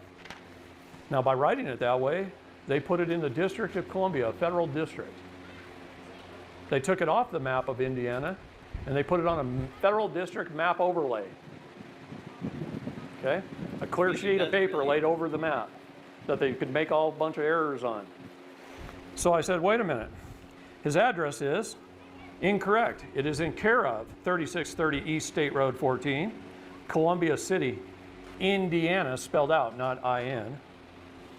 Near, in brackets, 46725, non-domestic without the United States. Wow. Please correct the error. Which now put James says he's literally teaching people how to do fraud. People have gone to jail after faking classes like this. We talked about this last week. This feels very illegal. I mean, again, he's not alive now, so there's nothing that can be done about it. But yeah, it's sketch. It is sketch. It is basically him teaching people how to do fraud. it at that location. Now, it says legal description. United States Code says all property shall be held in metes and bounds. Should have a metes and bounds legal description. What is that? Well, from this marker, it's so many feet to this property corner, and then it's so many feet to this corner, and so many feet to that corner, and so many feet to that corner, and so many feet back here. And then this is the property. It's in metes and bounds. They have it as Lot 76 of Stable Acre subdivision. See, they just made a clerical error. They took the metes and bounds off, and they named it whatever the SMU they wanted to name it. You know what SMU is, right? It's shit made up. Okay? And they made it whatever they wanted to make it. And they took off the lawful metes and bounds. So I said, error, see attached, lawful metes and bounds, land patent number 6743 and 6747, a part and parcel thereof. Please correct the errors. So then I went to the next error, and that's where all their money is. You owe this much in penalty and fees, and this much in delinquent tax, and this much in other assessments, see table 4, and this much in property tax, and on and on and on. And I circled it, and I said, error. Land patent of private property is tax exempt. Please correct the error. Land patent private property is tax exempt? Of course it is. Oh, at the bottom of each of these, it says Exhibit A, Exhibit B, Exhibit C, EFG. So then it says check here for a change of address. So I put error, boxes, Chicago Styles Manual, anything in a box is not part of the contract. And I searched. It's not a contract. It's a bill. Again, it's a bill. It's not a contract. All the boxes on the page. And I said, please correct those errors. Okay. Then we post his property with the land patent numbers. We put up a sign that says no trespassing, $250,000 fine without appointment, and not open to any federal agents. No jurisdiction. And we post The federal agents will take a picture of that funny sign to show to other people later after they arrest you. property. Then we record it for 90 days. Then we go record it with the county recorder's Meets and bounds, Mark, not leaps and bounds. Meets and bounds. office. And then guys like Ken Cromer can move back in their house after they've been out of it for 10 months. And it's been sold to somebody else. Yeah, so how did they rectify that? Guess who bought Ken's house? His bishop. Now his bishop has to sue the court to get his money back. Because he He's can't. so smug and so wrong. It's so odd. It's almost like he's using his confidence in order to scam people. If only there was a word for that. Sue Ken and get the house. Okay? The sheriff sold it as a sheriff's sale on behalf of the Internal Revenue Service. And I'm sure the money was sent to them. So we filled out some documents for the Internal Revenue Service, said, show me where there was a verified audit. Show me where there was proper due process of law. Oh, wait, they just shut up and write you a little letter back and said, oh, well, we don't have any proof of that. You don't owe us anything. See? So when you go down that road, are you fighting with them pretty often? You know? We don't fight with them at all. We're at peace. Our job is one of two things. We only have two jobs in life. One is to correct the errors our public servants make, and then to educate them so they don't do it again.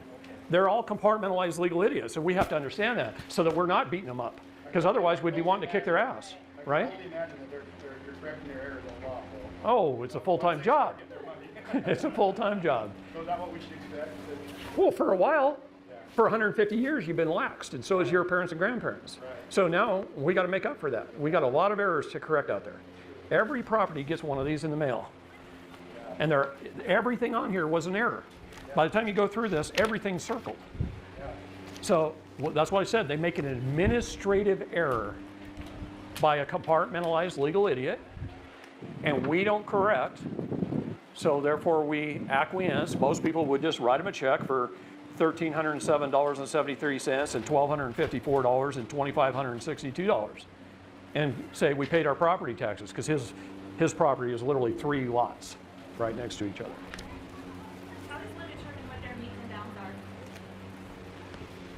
are? Records, your cartographer, your records, go back in your deeds. In order to get your original land patent, you have to do a title search. And there may have been 20 owners. But somebody clear back here, somebody, John Doe, got the original land patent from the United States government. And then he granted it to his heirs through a grant deed. See, it can't be sold. It can only be granted. It can be granted for consideration, but it can't be sold. So you grant deed. Just a Peach with a tip says, we use lot size, so if a rock moves, you do lose 500 feet of your land. Addresses have changed to make things easier for computers to process. It's been that way since the 2000s. To his heirs, right? And maybe that's Bob Doe. And then he grants it to his somebody, grant deed. And then they sell it, and it's a warranty deed. At this point in time right here is where the county stole the property on behalf of the state. And that may have been 6 owners ago. And the land patent was probably a 640-acre piece of property. And you own this little lot right here. So this is land patent number 2170 or something. And you only own this, but that's an underlying land patent. So this is why we say a part and parcel thereof. So you get the metes and bounds description of that as a part and parcel of land patent number 2170. Trying to identify your land based on an antiquated way of defining the land outside of what we currently use isn't going to exempt you from the taxes on that property. What a stupid thing to even think. What a weird attempt at a con, because it doesn't even make sense. And there's your property. So could he have avoided being kicked out if he had done things a different way, or? Sure, before he even had this issue. But see, fraud at some point in time, it must be recognized. So he didn't know this stuff. He didn't know there's an underlying land patent. He couldn't be kicked out or anything like that. And the sheriff came, kicked him out. He's out living with somebody else for 10 months. And then some ugly guy named David came along and said, hey, why don't we just put your property back into this original land patent and accept the last grant deed? We have to accept that grant deed and then record it and then publish it and then tell the court where to go and how to get there. Okay? David? And move back in, because otherwise they'll get you on abandonment laws. So we moved back in, and I had to fly back to Oregon. So Shauna Cox and Ryan Bundy came up and stayed with Ken the first 3 nights. They were out barbecuing on the backyard, and the police showed up. Bad move on their part, because Ken says, well, why don't you guys just call the county recorder's office and see whose name's on the deed? And they did, and so they left. Okay? So does he get a tax bill every year? Or, If he gets one this next year, he's going to do that. Because they're going to keep trying. They don't give up for a while. Once you beat them 3 or 4 times, it's not worth their time and effort. They'll just cost us more than that $1,000 to fight you. And we're going to quit. You have to do a title trace back to the original land patent, all the way back. You get the land patent, and I would get at least 4 certified copies of the underlying land patent from the Bureau of Land Management's office. The Bureau of Land Management took over the U.S. Land Office. They hold all the patents. You have to do a title trace and then do what? Well, you got to do a chain of title trace so that you could find the last grant deed, because it might have been sold 40 times, right? So you got a warranty deed, a warranty deed, a warranty deed, a warranty deed, and then maybe a grant deed back here. You got to find that last grant deed, and you got to trace it back to find the land patent. Then you can go to the cartographer's office and also maybe find the land patent, and you might have to go to the BLM office, find it. But when you do your research and you find the land patent, then you do a part and parcel thereof according to the metes and bounds description, and you accept the last grant deed, and then you post your property for so many days, and then you record it. And there you go. You technically do that on any online? Like, do they have a right to own that land, or is it our right to own that? We own it, they manage it. Can you put a patent on BLM land that's? No, No. no. If there was an underlying land patent, that means it was once homesteaded. Then you can file on that homestead. Oh, okay. So do you have to buy it then? or you can just move in. Wannabe says, I have 35 bits left. I just wanted to give you, but it's limited to 40 minimum anyway. I can give them to you. No, sorry. It's okay, though. Well, I Keep know those people that have done it 35 both bits, ways. use them for someone else. No biggie. She asked if you have to buy it then, or if you can just move on and claim it. And I know people that have Yeah, I have mine escrowed in as well, Phoenix Leftist. done it both ways. But you got to fight for what's well as yours. my You got to educate your public servants if they come after you. You can't tell if he believes himself or thinks people that pay him are suckers. I think he's a pure scammer. I don't think he believes any of this. And it's usually not that hard. He might think it should work that way or something, but no, I don't think he really believes any of this works. He tells too many obvious lies. Condos you can't. It has to be a primary. It's supposed to be a primary residence. However, if you don't have long-term renters, Just a Peach says, I knew someone who the county thought he owned part of the state road because someone had put X feet to the left instead of to the creek. This is why we check and update things. all you got to do is camp there for 10 days. See, the trick on foreclosure If is he was a true believer, he wouldn't fabricate stories like his military background to make himself more believable. Agreed. to get you by abandonment laws. Sheriff comes, puts all your stuff on the curb and kicks you out of the house, locks the door, and then you leave. And you don't come back, claim your property. I know a guy that Yeah, it would be illegal for you to do that. You would be trespassing. came back, moved back into his house, day after. About 30 days later, the sheriff comes back. What are you doing here? I'm going to throw you in jail. Threw him in jail for one night. Guy gets out of jail, he goes back home, moves in. He's there for about another 30 days. Sheriff says, I'm going to throw you in jail for a week. Throws him in jail for a Yeah, week. Cameron's a true believer. That's for sure. Sheriff can't hold him much longer than that. It depends on your state laws. How long in Utah is a contempt charge? 30 days. 30 days in Utah. So they can hold you 29 days and then they have to give you a hearing. Okay? But then what happens? Move back in. How many times can they hold you for Thought contempt? Sobsits generally liked the sheriff. They usually do. He might not. 3 times. You can spend 90 days with 3 hots and a cot. 3 contempt charges. Just keep moving back in. Pretty soon they can't kick you out of your house anymore. Pretty delusional to think that the average person can go months and months in jail and not suffer any, like, professional or personal issues. People don't know that. I got a good friend in Australia who beats the Australian courts all the time. And he says this. Well, in fairness, those are just kangaroo courts, so.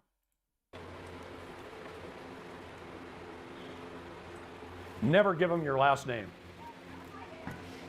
Juggle, will They do. say your name. No, Your Honor, my name is this. He says, never give them your last name because it puts you in a military jurisdiction. Okay? Even women. And they typically do it under all caps first. Like that. And then David Lester. I'm a little proud of it, yeah. Okay. So a military ID is also a CUSIP number, by the way. You were bonded again, and you were insured again. In fact, since they have a good bet that you might get killed in the military, they insure you for more. Yeah. Oh yeah, just recently went from 5 million to 10 million on your life. See, if you were born after 1975, you were bonded for $1 million and insured for $2 million. Between 1933 and just a few years ago during the Obama administration, when you joined the military, you were bonded for $2 million and insured for $5 million, and they raised it to $10 million. So who collects on that insurance should you die? Goes into your Cesta QV trust, and then any money earned on that in perpetuity.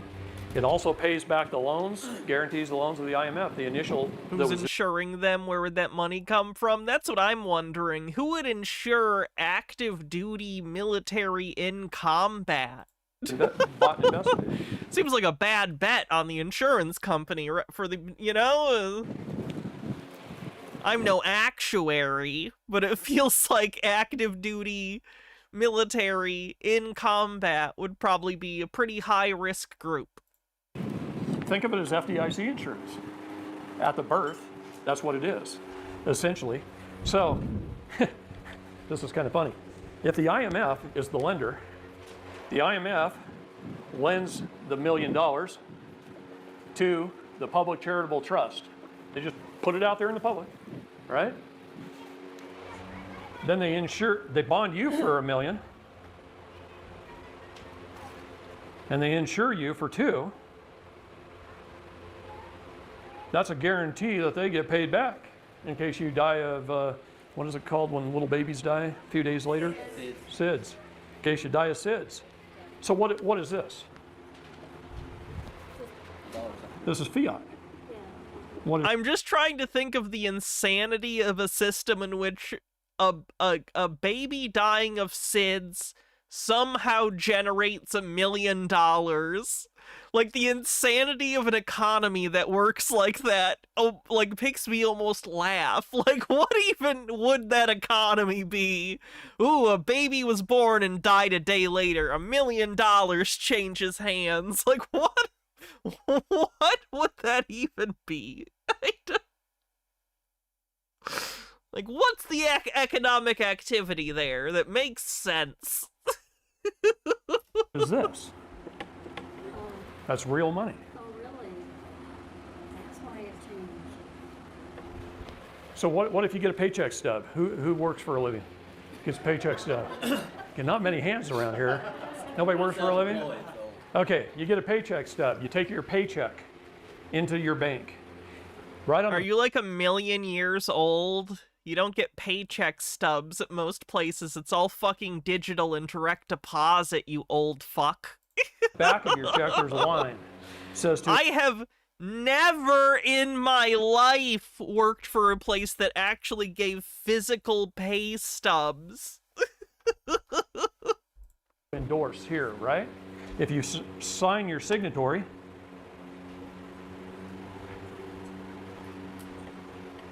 and you write USC 12, section 411, then in their computer, they have to convert it to real money, so they change the dollar sign. you're kidding me. No. When you open a bank account, when you sign your signature card, if you write USC 12411 on your signature card, everything that goes into your bank and out of your bank is real money, and it discharges your debt. Space Warlord Baby Training Simulator? What, you haven't? Oh, when's the last time you shorted a baby? What, you haven't? Oh, buddy, okay, let me show you. You pick a promising kiddo, you buy stocks in its tiny simulated life. Buy. Watch it graduate, find love, descend into the labyrinth, whatever. Wait for it to be living it big, and then short that baby! Sell! It's not gambling if you win. Tell that to your wife, your husband, your husband. Baby's loss is daddy's gains. Quit your job at Club Smart. Babies are the future, and your future is in babies. I love the weird shit that comes out on Steam. Yeah, see, United States Code is our friend. Some of my audience used to boot from a floppy just saying, "How's the back pain?" don't know it. Well, that's why it has to be on your signature card when you open your account. You're telling them to deal in real money. Instead of computer. See, this is legal tender. God, I can't even write here. Legal tender. Tender. It tenders it to a later date. Never discharges the debt. Real money discharges debt. All they're doing is hitting a different dollar key on their computer. They have to keep track of both. There's only $1 key. What? Was it USC 12, section 411? Title 12, Section 411. You have to do it through your signature card at your bank when you open your account. All money shall be converted to real money. Can you? It's just a computer thing. So I should do that with my personal account. Yeah. Can I go back with my personal account? Then you had to educate your public servants. They're compartmentalized legal idiots, see? You got to learn it, and then you got to educate them and control them. It's up to you to hold them accountable. Any public servant must be taxed, pay income tax.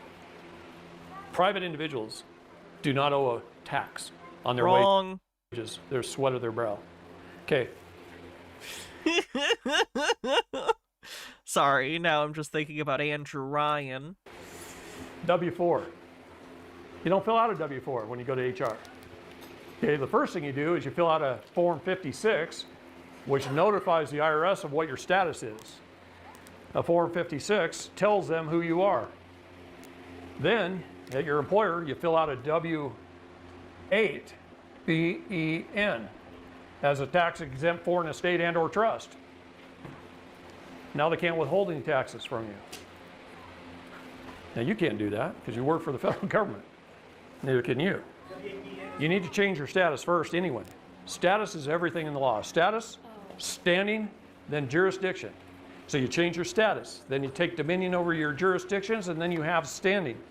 You don't have standing until you take dominion. That's why they say all are equal in the law, rich or poor, black or white. Ignorance of the law is no excuse. You all have the same standing. You're all just as dead as the dead deer on the side of the road. You all are equal to that deer. You can't stand up and walk away, you're all dead. That's what being a citizen, a person, or resident is.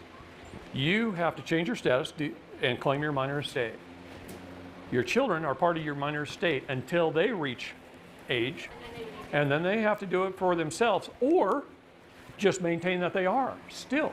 See, they self-determine it. The difference between them and you is you've gone about your whole life marking boxes saying you're a U.S. citizen, filling out W-4s and paying your taxes with 1040s and doing all these things, claiming to be a U.S. citizen. Now you got to correct the errors you've been making. They haven't made those errors yet if they're still young, okay? So they don't literally have to do anything except make a declaration, reclaim their title, file it with the county. Yes, I mean status is always the first step. We have to correct that error that we've been making. That's what this is to help us. Well, that's just kind of steps to freedom. I mean, you have to kind of get that done to correct the errors you've been making your whole life. But this is the beginning of changing the status, right? Yeah, well, yeah, the first part is changing your status. And then when we change our status, we need to write an affidavit and communicate that. Right, because in the United States Code, in Title 8, Section 1101 is our definitions of status. The federal government says, here it is. Here's all the statuses that we accept. Your job, self-determination, just pick one. Notify them in writing via an affidavit under the penalty of perjury of what you are. So you're telling them what you are. You're making that determination. Okay, so you notify them via affidavit. All they have to do is have it on file. They're not going to answer your affidavit, so what do you do with it? You make it a court of record. Now here's a part I want you guys to pay close attention to. What is a court of record? Why are you so sleepy? Because he's good to nap to. It's a sleepy Sunday. So I'll take a nap. Pretty soon.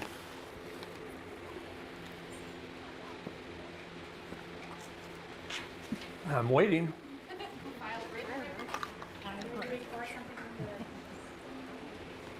Court of record is just a recorded document. Court of record is a court where they have like a person keeping track of what everyone says. There's a record of what's being said in the court. Or a place where they hold recorded documents.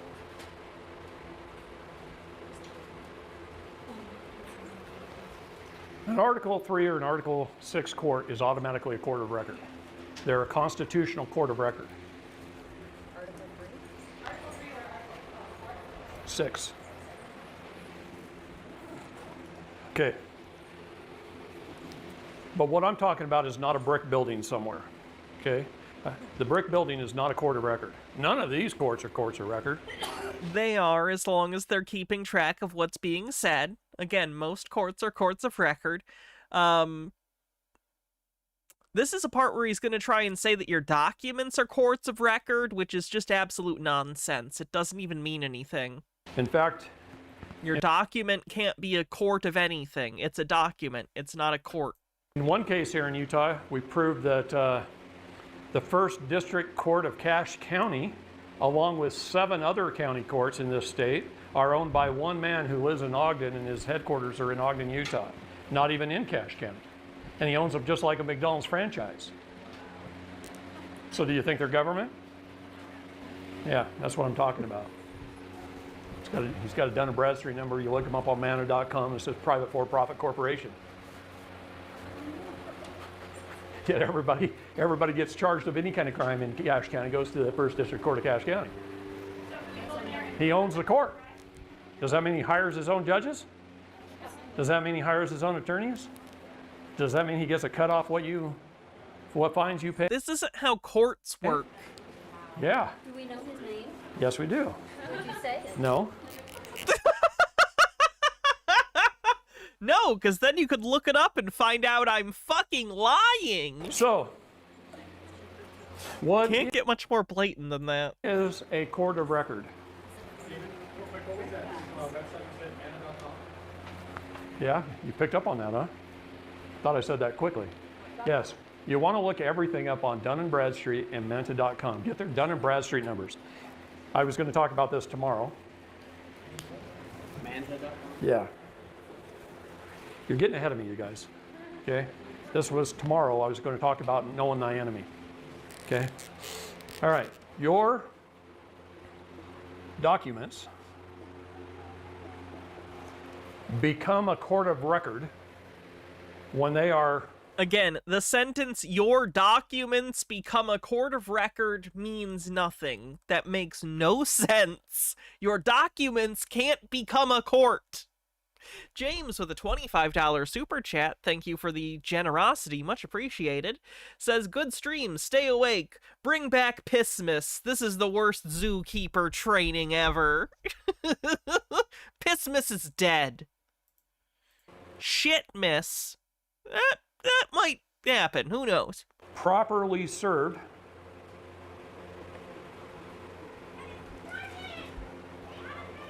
Oh, I hear children. publicly published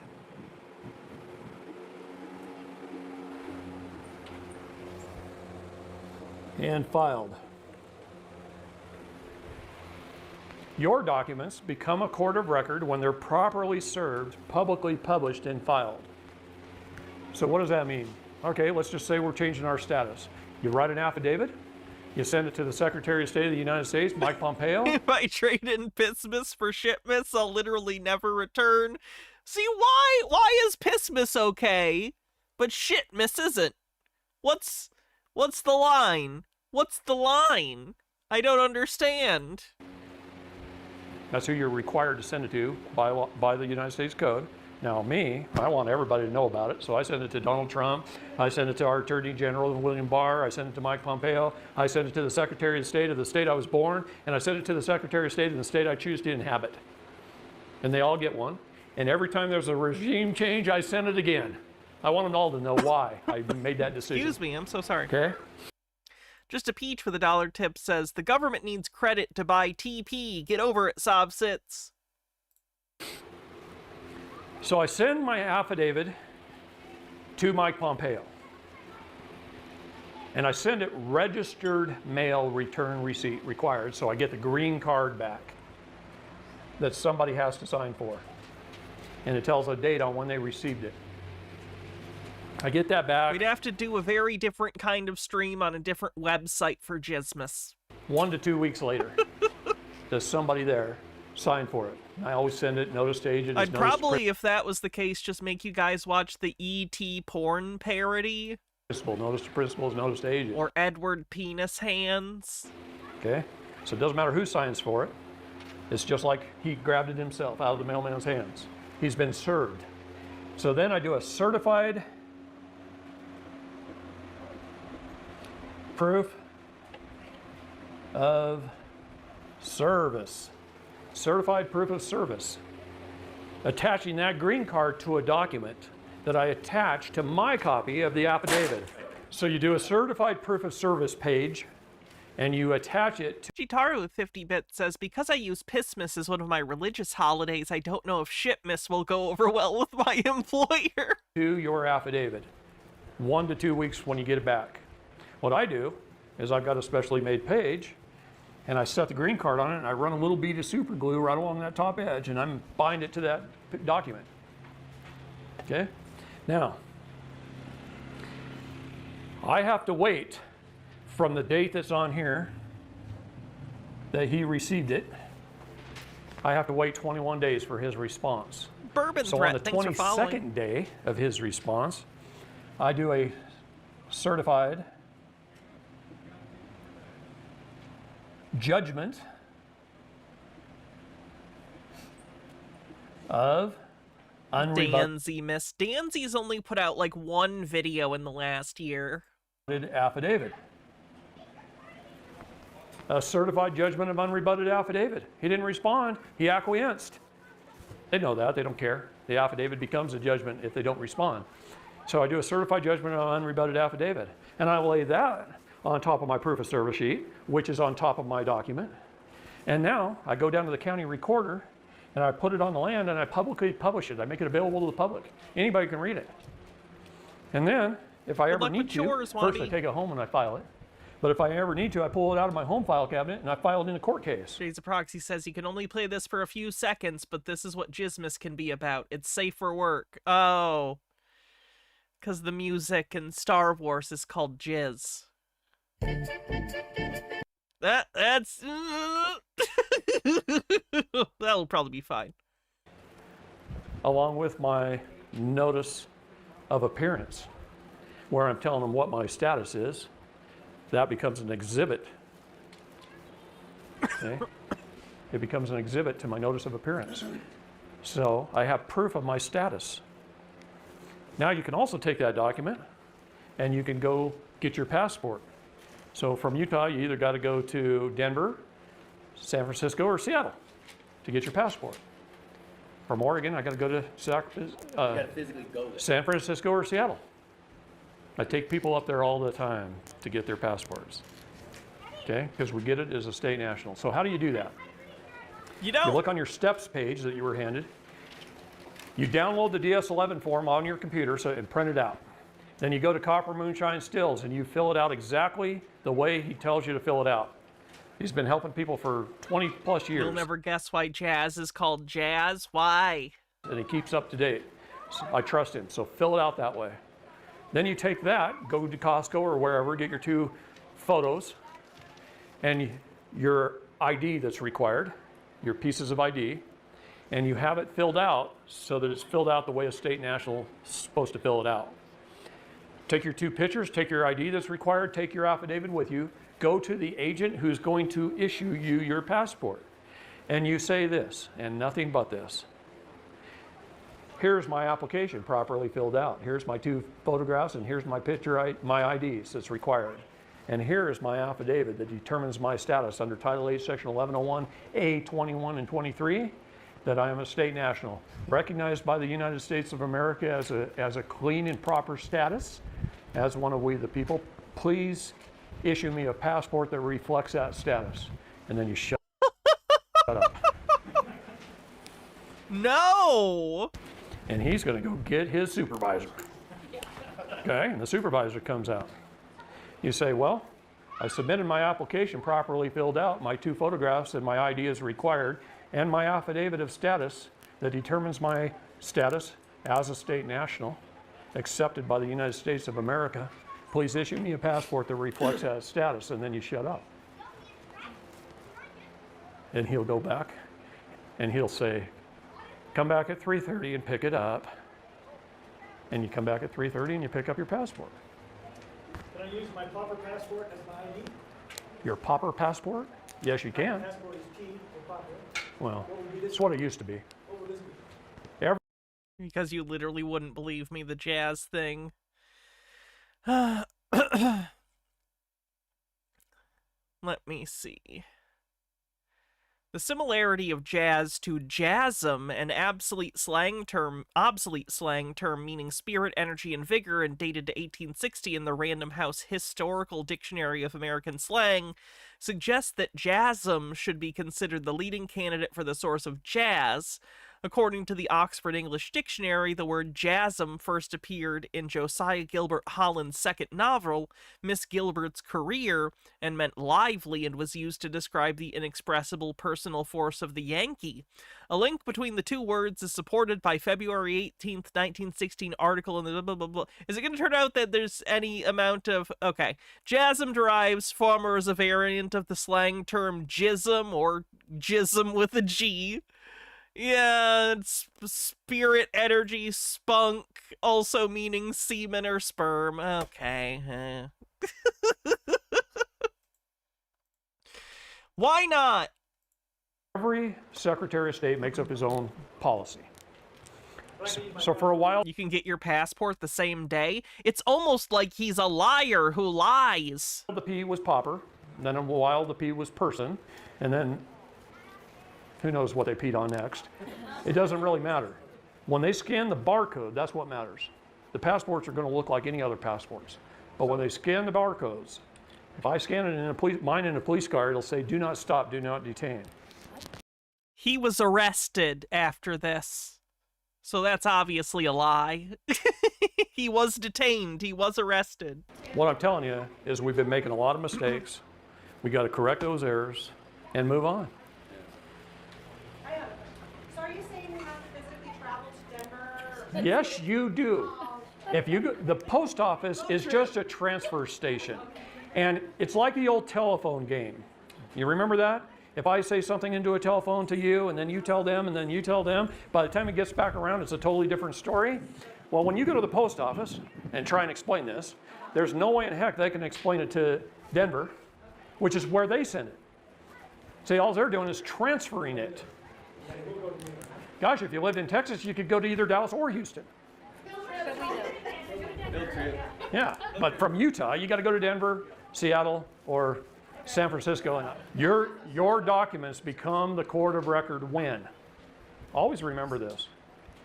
See, if you go to court and you just submit your documents into a court case, administratively, that judge can do whatever he wants with them. He can throw them out. But if they're publicly published and then submitted in court, it's a settled matter. There's nothing for him to... No, it's not. You can't just adjudicate your own matters by publishing something in the newspaper. adjudicate. He can't destroy a document, or under the United States Code, he's committed a felony. You want to start holding these judges accountable? Publish your documents first, then submit them in your court case. All the documents will be published anyway because they'll be in the public because you're sending them to a court, so they'll be publicly available documents. If he throws them out, he's in deep doo-doo. Now you countersue. Every state statute in the United States says this. Every state statute says this. The only remedy in a state court is a tort claim. Did you hear what I just said? If you're just playing defense, you can't win a football game. You got to go play defense and offense, and you got to do it at the same time. So if you want to win, you sue them.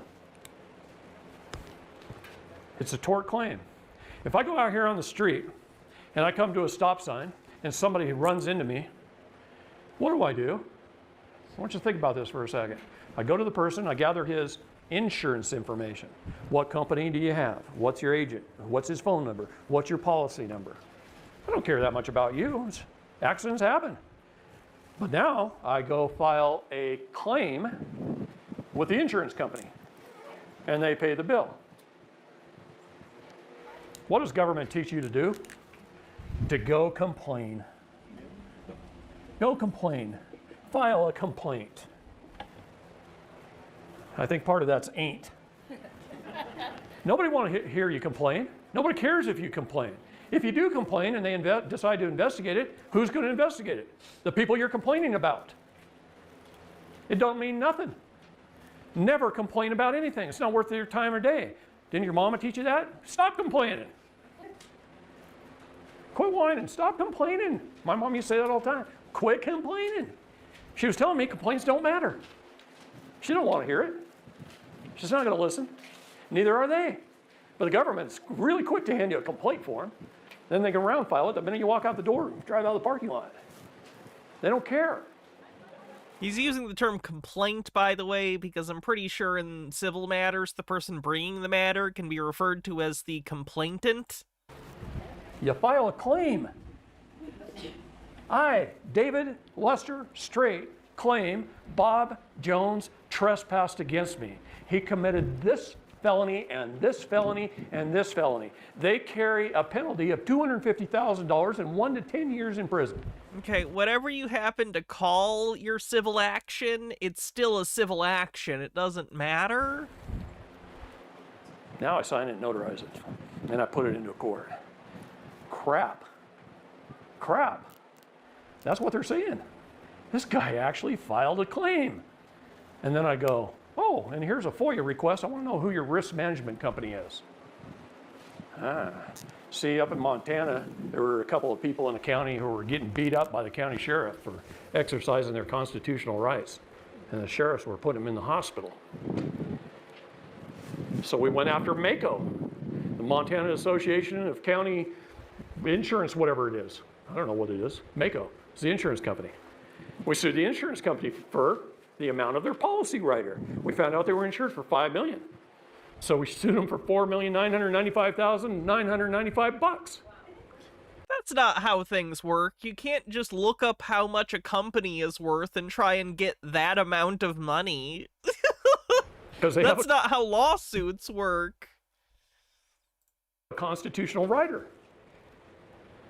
And they had constitutional rights as your sheriff was taken away from them. And MACO settles the claim out of court. Writes a check for $4,995,995.95. They settled for the same amount of money that you were asking for in court? Why would they settle then? You would never settle and then give them the amount they were asking for if they won in court, because then you basically just, it's like you lost the lawsuit. You settle to avoid going to court and you would pay a lower sum, but then you don't have to deal with all the court stuff. You would never settle a lawsuit like this and then give them the full amount they were asking for in the lawsuit. That literally doesn't make any sense. It's almost like this story's made up. And then MACO goes to the sheriff, says, you ever do that again, we're dropping your insurance policy, you better knock that shit off. And you know what? People are treated a whole lot better in that county now. You took all their money. They wouldn't exist anymore. You just said that was all the money they had. So you don't sue Bob Smith. You sue put in a claim to his insurance company. Who are these guys under their oath? Who are they bonded by? What insurance company do they have? Every one of these municipalities are bonded and insured. You know, the Supreme Court of the state of Arizona has a $3.5 million liability policy, and they're behind on their payments 120 days? I know that, because we sued the Supreme Court of the state of Arizona. Utah Department of Transportation has a Dun & Bradstreet number and is a private for-profit corporation. Now, the departments of transportation are actually very, very powerful. Everything in this country is about transportation and shipping of goods and services. Okay? So you'll learn some very valuable lessons about the Department of Transportation. They're required to issue you a Regulation Z plate, and most of them don't even know what one is. In fact, Oregon, on Oregon's website, when you type in Regulation Z plate, it says you can get them here, here, and here. Hold on a minute. Don't get ahead of me. All right. It says you can get them here, here, and here. So I called here. Talked to a gal that had been there 35 years. She'd never heard of one, never sold one. Nobody had ever asked for one. So I went to the next one. And this guy was some warehouse somewhere for the Department of Transportation. He goes, oh man, I think we have some lying around here. I think I saw a box of them once, maybe 20, 25 years ago. I'll see if I can find them. I said, how long would it take? He says, I don't know, give me the rest of the afternoon. I'll call you tomorrow. Called him tomorrow. I couldn't find them. Couldn't find them anywhere. No, I asked everybody. Nobody knows where they are. So I called. What even is a Z license plate? Hold on. They go, oh, this is the place that actually makes the plates. I think we have a machine that makes it. We might even have some of the metal that makes them. I can't find any on the shelves, but the machine's sitting in the back corner. I'll go see if we can run it. They didn't even know how to fire it up. They hadn't sold one in 35 years. Nobody in Oregon had asked for a regular. They have an entire machine that they haven't used in years in their facility. That doesn't make a lot of sense. Regulation Z plate in over 35 years. Remember when I told you at the beginning all things are banking in this country? Regulation Z under the banking laws say they must provide you with a republic form of government under Regulation Z. So to travel freely upon the roadways, they're supposed to be able to issue you a Regulation Z plate to put on your car. It never has to be renewed, and it's your right to travel. But these state DMVs don't even know what the hell they are. Nobody's asked them for one in 30 or 40 years. So that's why, Seems like they're a bullshit thing. All the fees and all the stuff off of that's what I asked you when you pay cash for your truck, and then you said you're going to take it to a foreign, country. Well, then once I've got the MSO in my hand, I don't have to do anything. They But you can't tell have me to what have to. the license. No, I don't. I could fly the civil flag of peace on the front of my truck. I don't need a plate as long as I own it. You only need a plate because the state owns it. The state has your MSO. Nope, you need a plate because it's the law.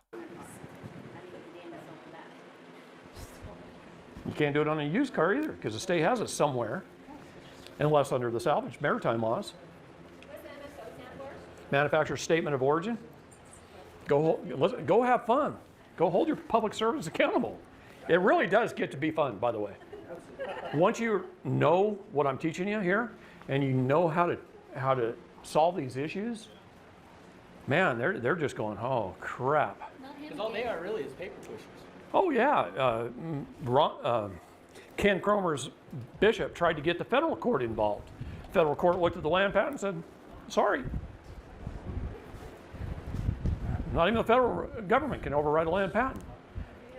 A president of the United States signed a land patent to his successors and/or assigns forever.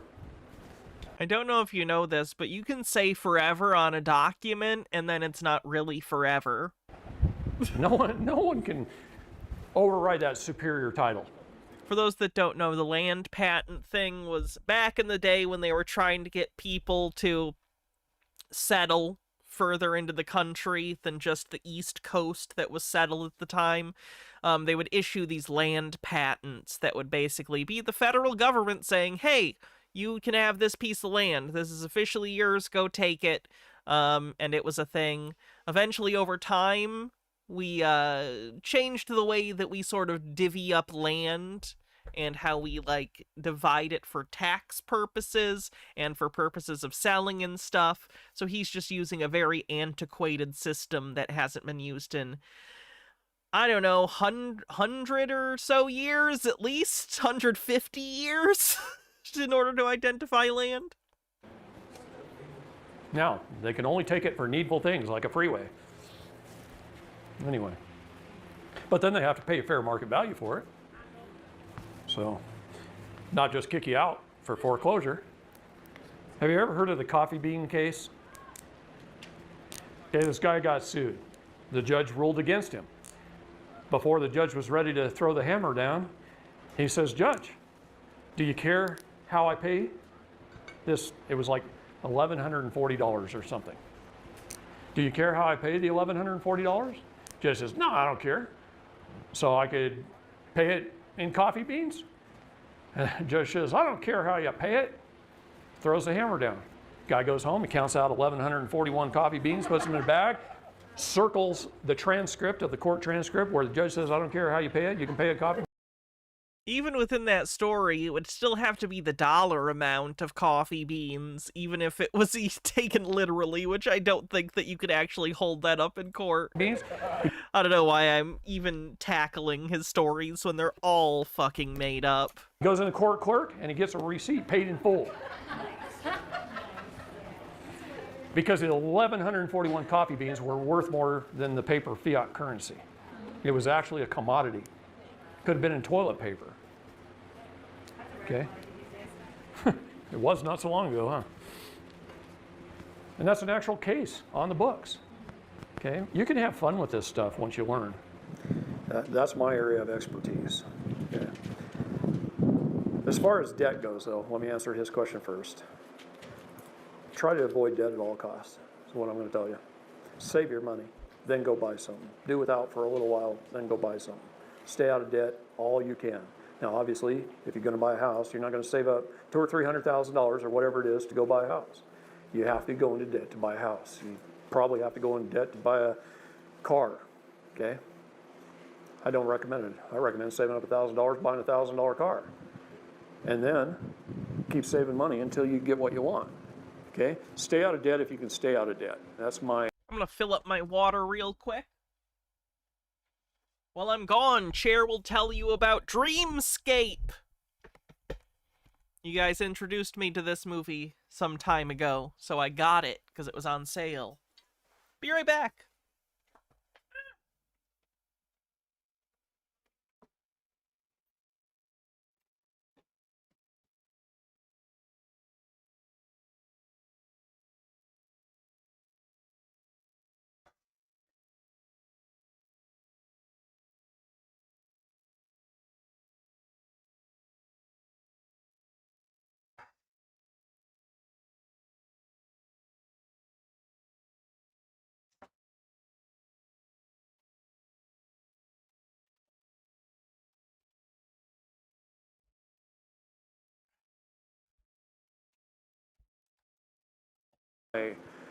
advice.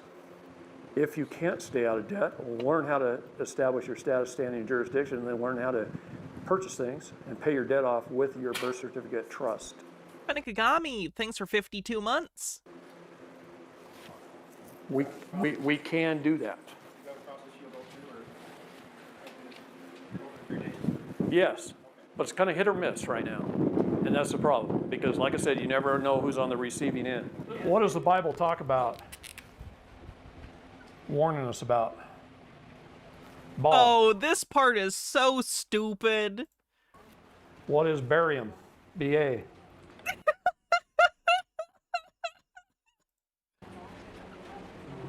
What is aluminum? AL. Periodic table of the elements. Is ball. I owned a hydroponic manufacturing company. We built all of our hydroponics out of aluminum. He had a hydroponic manufacturing company. Wow. And he's a rancher, and he's spoken at The Hague, and he's been to the Vatican to go on a Robert Langdon-esque mystery. Companies calling us saying, hey, can we buy all your scrap aluminum? Well, yeah, sure. Where do you want it shipped to? Oh, we want to ship to the airport in Portland. What are you going to be doing with it? Oh, we grind it into powder. And we spray it back on you. I said, no, I'm not selling it to you. I like that it's supposedly an evil conspiracy, but on the phone, they'll just be like, oh yeah, we need your aluminum so we can turn it into chemtrails. Oh, this is a secret, by the way. I hope you're a person that doesn't host conferences or anything to conspiracy theorists, since I'm just willing to give you this secret information over the phone.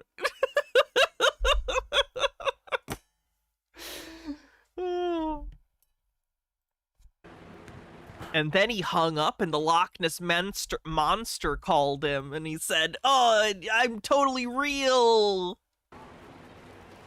Barium and aluminum, ball. It's talked about in the Bible. DCFS. Okay, the first thing they do when they come to your house is they want to come in and see it. Well, you're just opening the door and letting them in. If anyone needs to hear this, the Bible was not written in English. That is consent. They're a private for-profit corporation. You don't know your enemy. You think they're government. They might even show up with a police, a policy enforcement agent. They wrote their own policy. I'm working on a case out of Florida for a church. The FDA is coming after them. Pull up an article, I found out the FDA has 1,892 policies that were created by just an employee. She can't create policy. Somebody appointed to the position by Congress or the president can create policy. An employee can't. That's 1,890 policies that this woman created over a 30-year period that they're treating as law. And she had no authority to create those policies. Every agent of our government does that. DCFS, what set up that agency? You have to know your enemy, know who they are. What set up that agency? Title IV, Social Security, Title IV,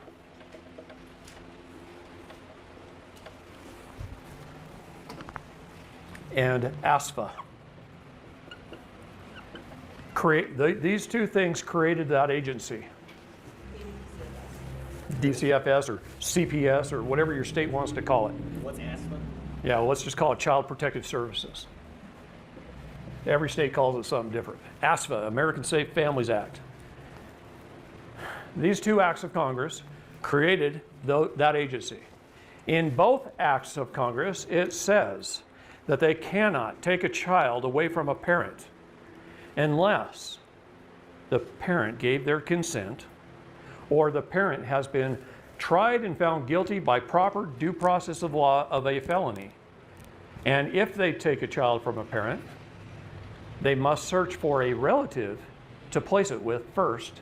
And then if no relative steps up to the plate, they can adopt it out to a foster home. So both things that set up that agency, this is how they get paid, by the way, it's Title IV, says they can't take your child. Yet they do, based on your consent.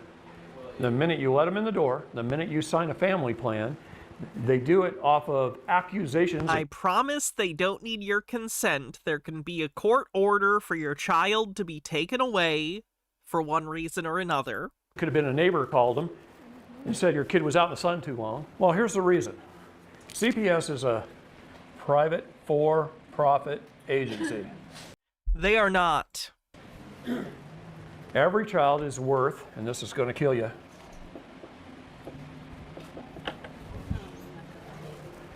Yeah, that's not true either. For people listening, just audio only, he wrote $3.3 million.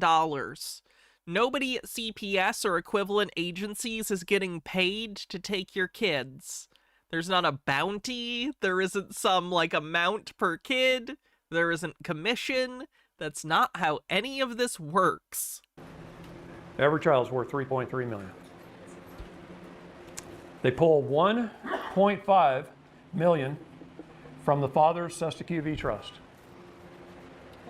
They pull $1.5 million from the mother's Cestui Que Vie trust.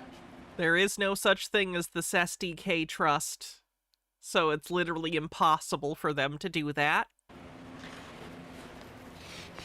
They get $300,000 at between $8,000 and $16,000 per month from Title IV D and E funds. If they adopt them out, the United States government pays them a $40,000 bonus. Now, here's the part that makes me just want to grab arms and go, is that the CPS agent themselves, depending on how many children per month they remove, they get bonuses. How come they always look like they're on welfare? They get bonuses. You Wonder can't even, what percentage of his audience are shitty parents who got their kids taken away? A decent amount. That's a decent amount of sovereign citizens. believe how mad that makes me.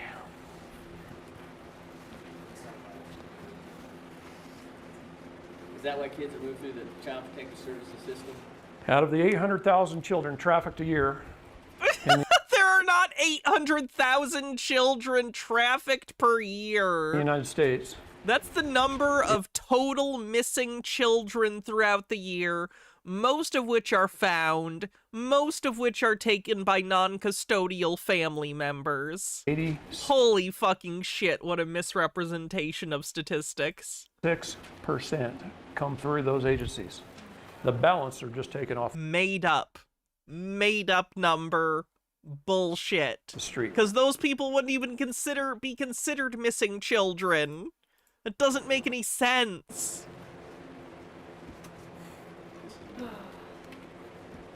86%. How can they just disappear? Don't the mothers? You want me to tell you? Yeah. Okay, I'll tell you. All right, their policies state this. First of all, they take your kid. Let's just say you had an accusation. They show up with a cop, they take your kid, they have you sign a family plan. That family plan says you'll do this and you'll do this and you'll do this. It could be drug testing, psychological evaluations, bond, on whatever. Okay? All these services that they will provide. Every time they get you to do a service, they get to bill Title IV for those services. They spend 18 to 24 months making you do services, telling you that if you do these services, you'll get your kid back. Bullshit. Their goal, it is not in their financial best interest to return your child to you. It really is. They do not want to keep your fucking child. Telling you right now. Promise you. You know how many parents I get phone calls from that say they did everything they were told to do, that they went above and beyond, that they did 110%, and they don't know why they're not giving their kid back. And as we all know, everyone is a reliable narrator about themselves. Especially people who are in the category of those who get visits by CPS that take their children. All of those people have a perfectly great sense of self and totally self-reflect accurately on all of their actions. This week they terminated my parental rights. What do? You don't comply. That's what you do. They terminate your parental rights, and then they move that child through the guardian ad litem. Usually there's one, and I hate to say this, but there's one. Harold Edelman says, I don't think you make enough hay of the fact that these people are who are the cause of the statistics they freak out about. Yeah, people who are non-custodial parents or other family members that freak out when they're not supposed to have the kid and take the kid. So yes, it's people like this that make up some of that statistic, yes. Pretty female attorney in her late 40s. I don't know why this is, but I've investigated child and sex trafficking for many years. Feels like you're just sexist, man. All over this country, I can name names of pretty female attorneys in their 40s who are like the priestess who facilitates the trafficking. There's a woman with power that I don't like. I must compare her to a witch of some kind.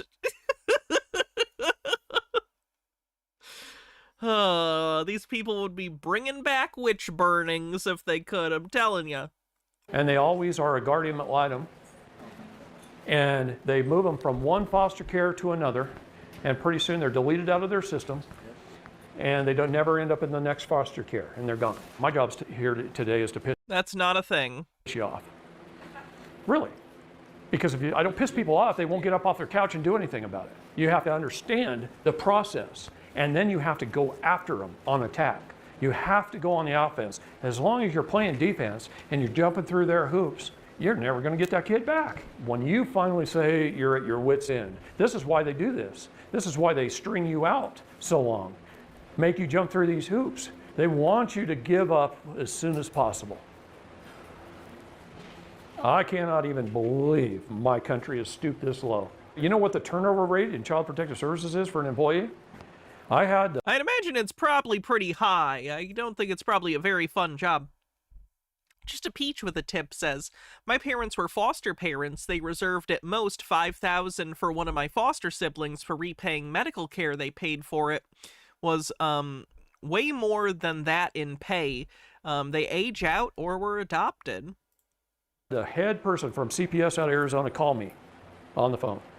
Said, David, you know what you're doing to us? I cannot hire people fast enough. We're training Altered Undying, thanks for a 5-stream streak, says woohoo. 16 CPS workers a day in Arizona because they're all quitting because of you. Again, his lies are always so self-aggrandizing. How bizarre. We took them from 40,000 children a year to 7,700 a year being trafficked in Arizona. And I just got the figures for last month. It was 577 kids went missing in the system. No, this isn't what was taken. This went missing in the system last month. They don't know where they are. Can we see the evidence of this, David? Oh, we can't? That's convenient. I cried when I got that yesterday. But I get those reports from all the states.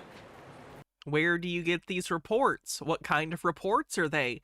Why are they being sent to you, of all people? And that was just Arizona. Pizzagate in 2016 and all the media shut it down. Oh no! Here we go! And then we got now Epstein Island. Well, I know Q is. You know what Q is? Ah! God damn it! No! Don't make me talk about QAnon again. Most people don't. See, there's Qs and there's QAnons. Yep. QAnons are trying to figure out the Q codes. They're doing a good job of being a news media. Q tells the news, and they interpret it and try and get it out there. They don't always get it right, but we love them. Q is led by the President of the United States, and it's all our groups of military intelligence with the DoD. It's also another agency as well. Out of Virginia. Well, that's where all the military intelligence are, pretty much. I was told And yes, that- out of Virginia. I was told that. Most of the QAnons don't even know who Q is. Q is a group of people. If you took a circle and you built a Great Wall of China right down through the middle of it, you could write the name of every organization on earth in that circle. You could write the military, any branch of it. You could write the DoD itself. You could write the White House, the administrative branch, the judicial branch. You could write the CIA in there. You could write the Mormon Church, the Catholic Church, the Protestant Church, the Baptist Church. You could write any organization on earth in there.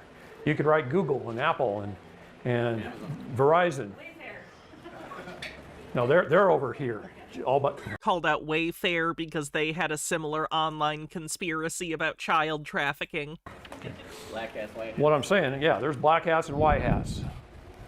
There's good and bad. There's righteousness and evil, okay? Imagine thinking this is legitimately how the world works. There are no shades of gray. There's no subjectivity. It's literally just there's evil and there's good, and that's it. And this is an objective view with no subjectivity. Oh. All right. Now, in saying that, in this whole child trafficking stuff, I was turning in evidence to General Valley and Milley and others. I work with Special Operations Command. I work with Coronado. And turning in this evidence. And then wow, some stuff I'm turning in gets dealt with, and some stuff is like I threw it into a trash can or into the black hole. So we had to figure out which side of the fence they were on. Am I handing the information to the bad guys? Yeah, I was for a while. Some of it was getting handed to the bad guys. Because sometimes when you walk through the door, you don't always know who's going to come see you. Now we're more careful about that. You can't serve two masters. What is legal is not lawful, and they represent what's legal. That's unjust. It's unrighteous. It's the undoing of God's laws. How can they serve two masters? How can they undo God's laws and propose to follow God's laws? They can't do both. William Barr wants to tear up his bar card. William Barr wants to bring down the bar. He wants to get back to the rule of law. That's what he wants. Okay? He wants to be the one to bring the bar down. I hope he does it. And I hope he does it soon. Because literally, that's who we, the people, have been at war with for a long time because of Justin's story. They control everything, every corporation. They control it all. Every form you fill out. Implicate you more. This is why I don't like government forms. I try not to fill out any government forms. Sometimes I'll take the government forms off the court's website and I'll make them into my own. And I'll take out all the boxes and all the lines and I'll just make it into my own. And I submit it. And guess what? They take it. But attorneys write things to remove the liability from whoever they're writing it for and place it upon whoever signed it. Okay? Now, that's the main He's not, well, I guess I don't know if he had previous marriages, but he's married. reason they don't bring child protective His wife's into all this shit too. He met her doing this. services down. It is a huge income producer. $3.3 million per child, 800,000 children a year. Again, total horse shit. That's just the ones that are trafficked. Everything evil mirrors everything that's righteousness. So whatever they're committing, the evil That doesn't mean anything. are doing, they try It's like that as above, so below shit conspiracy theorists say. and mirror that back upon the innocent. So it's not them, it's you doing it. And then they I know they're the I know of 2 police officers right here in Utah that are sitting in jail for molesting their own children, and they didn't molest their children.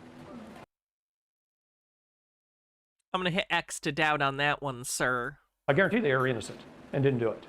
But because they ran into a satanic cult and they started to bringing it out and turning it Yeah, I'm sure. They want a defense. I didn't do something illegal to my children. It was the satanic cult.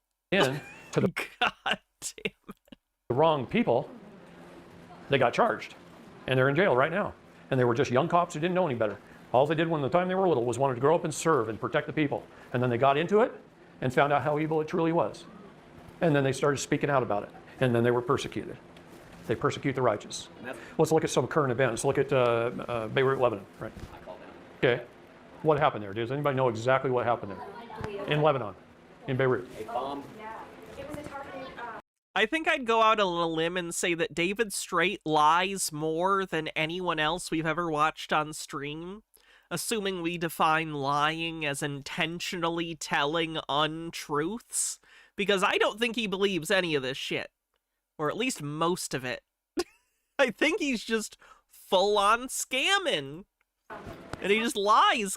It's just every sentence. advanced technology that we're not supposed to have yet. No, it wasn't. Okay, tell us. But you're close. So I knew something. Okay, people think, what did they report? What did the news report? Fireworks. Fireworks plant caught on fire too close to a fertilizer storage plant. Well, no, they had 2,700 tons of ammonium nitrate. Okay, all right. That's what they claimed. Yeah. Okay, the bullshit meter's really deep on that one. What happened is, this. That's true. I've covered Trump. There was tons on that stuff. Let's say people other than him, because he's in his own league.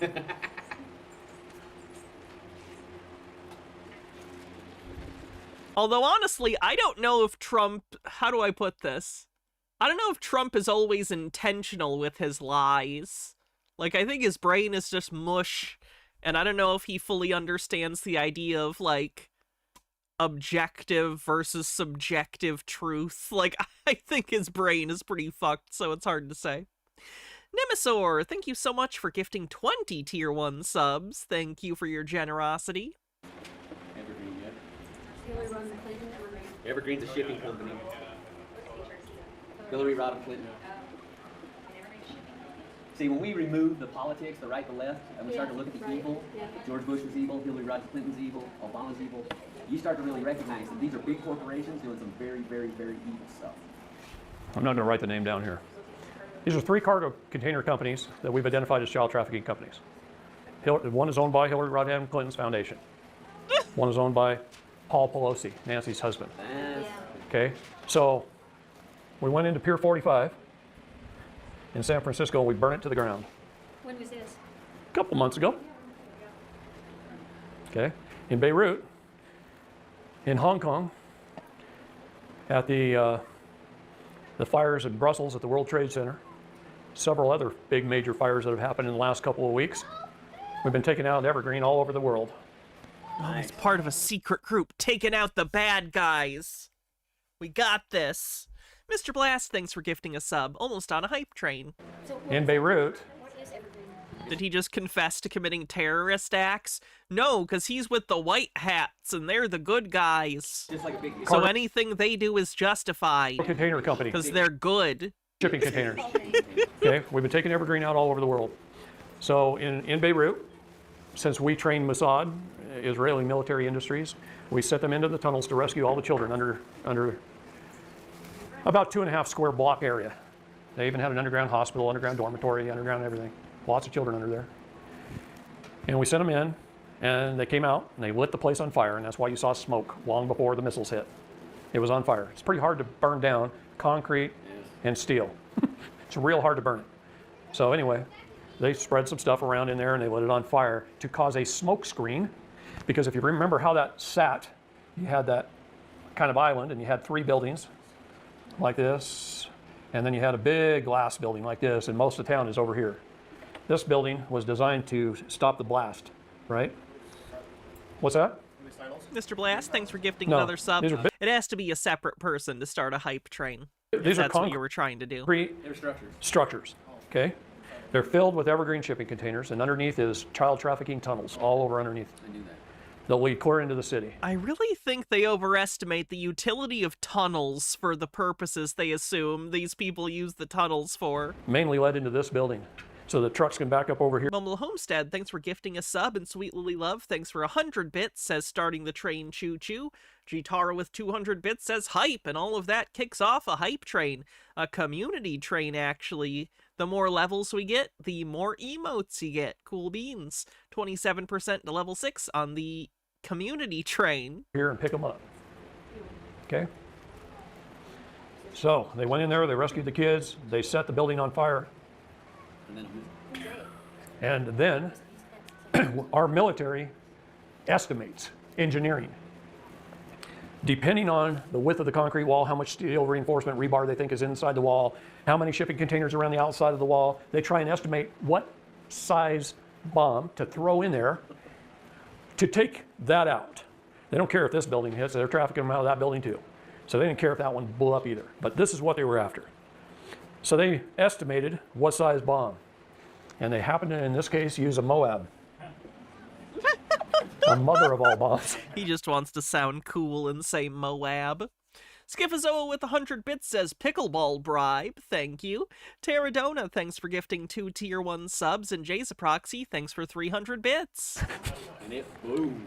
Well, in between the time intelligence went in and located the kids and planned the mission, and the mission took place, some containers had been moved. A couple other things they underestimated is the construction quality of those buildings. Over in the Middle East, not always is a building built up to our standards.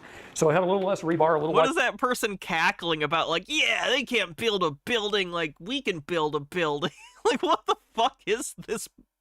What is this? Spaced a little more porous concrete, and so when that bomb went in, it blew a little bit harder than they expected it to.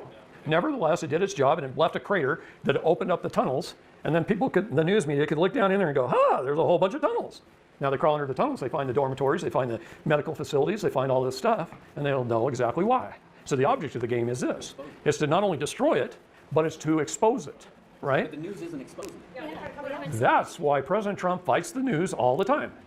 Does it not? It's not because he's the most openly corrupt president in American history. It's definitely because he has high moral standards for the press. Not a single day go by that he isn't calling them fake news. I called exactly. They're never going to report the truth. There's other organizations. Now we have OANN and we have Twitter. I like Twitter for the news. That's where I go because it comes right out of the horse's mouth. Yes. I want to know. Good God. Bumble Homestead says, my nearly grown-up daughter hopped in my car during your goat sheep noise rendition earlier and was mildly concerned. Profiley Face, thanks for gifting a sub, and Normal Gamer Gal, thanks for 300 bits. Know exactly what the president says, what our top generals are saying, and what William Barr is saying, and what Mike Pompeo is saying. And I want to know exactly what they're saying right out of their own mouth. So I followed them on Twitter, and guess what? I cut out the middlemen, known as CNN and others, and I just cut them out of the picture by. You're assuming that people tell the truth, though. Your entire belief system hinges on the fact that you're assuming people that you hear from are telling you the truth, which you know isn't the case because you are a constant liar, so you must know other people constantly lie. Listening to the horse talk. This is the United States of America, believe it or not. No, I have no idea how to draw. But it doesn't matter. What I'm going to tell you is this. We know where all the rat lines are and where they go. What is a rat line? It's a trafficking line. What is it, a rat? Rat. This one actually splits. Rat. A rat line. Known Up the traffic. East Coast and up the Hudson River. There's actually 5 main trafficking lines. This one kind of goes mainly actually from Louisiana, Alabama, so Florida's like that. Right in here, there's another one that goes up. There's 5. Is he positing that there are multiple places in the country where they have dug tunnels entirely across the country? Are they aware how difficult it is to build tunnels and how long it takes to drill tunnels?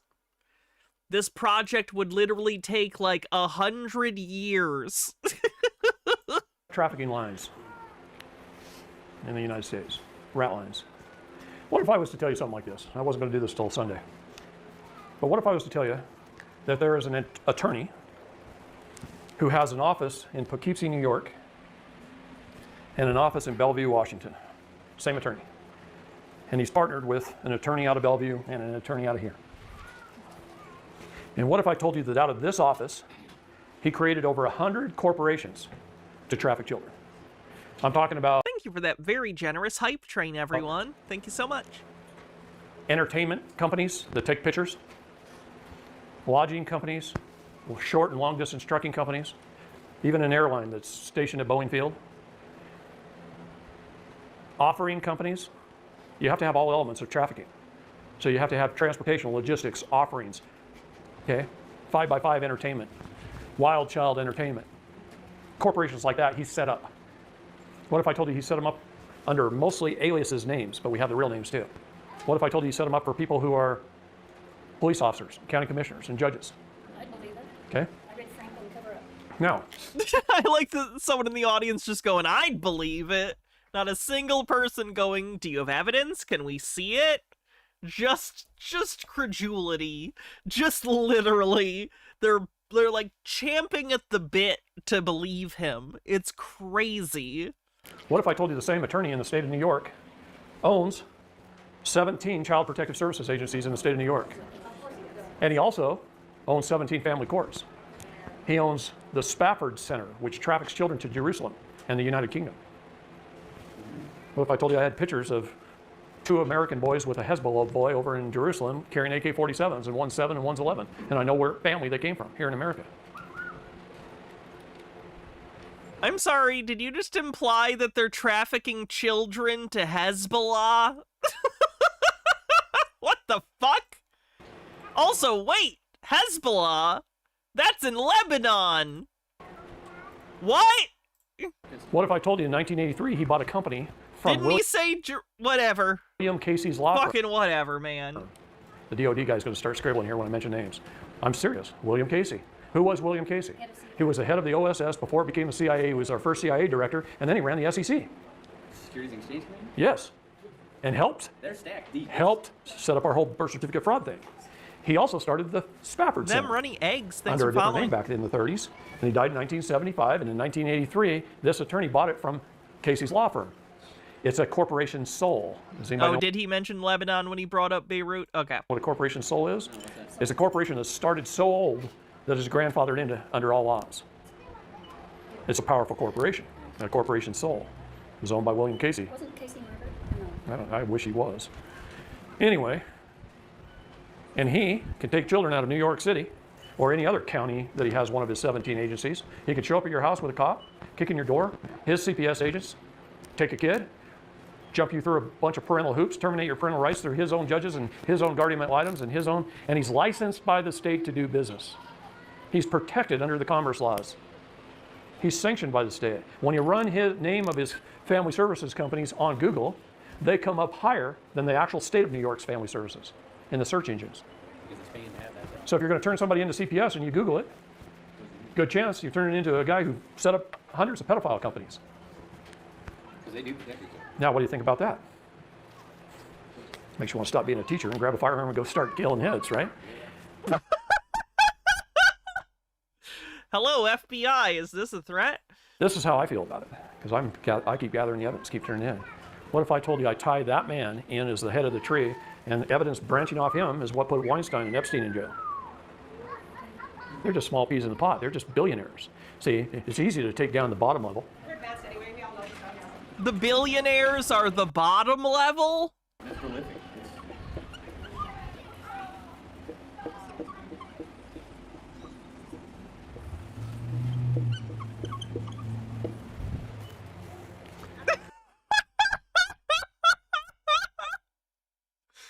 Yeah, okay. I don't remember what he says in this part. Whatever it is, I can't believe it'll live up to the labels on the board, though, right?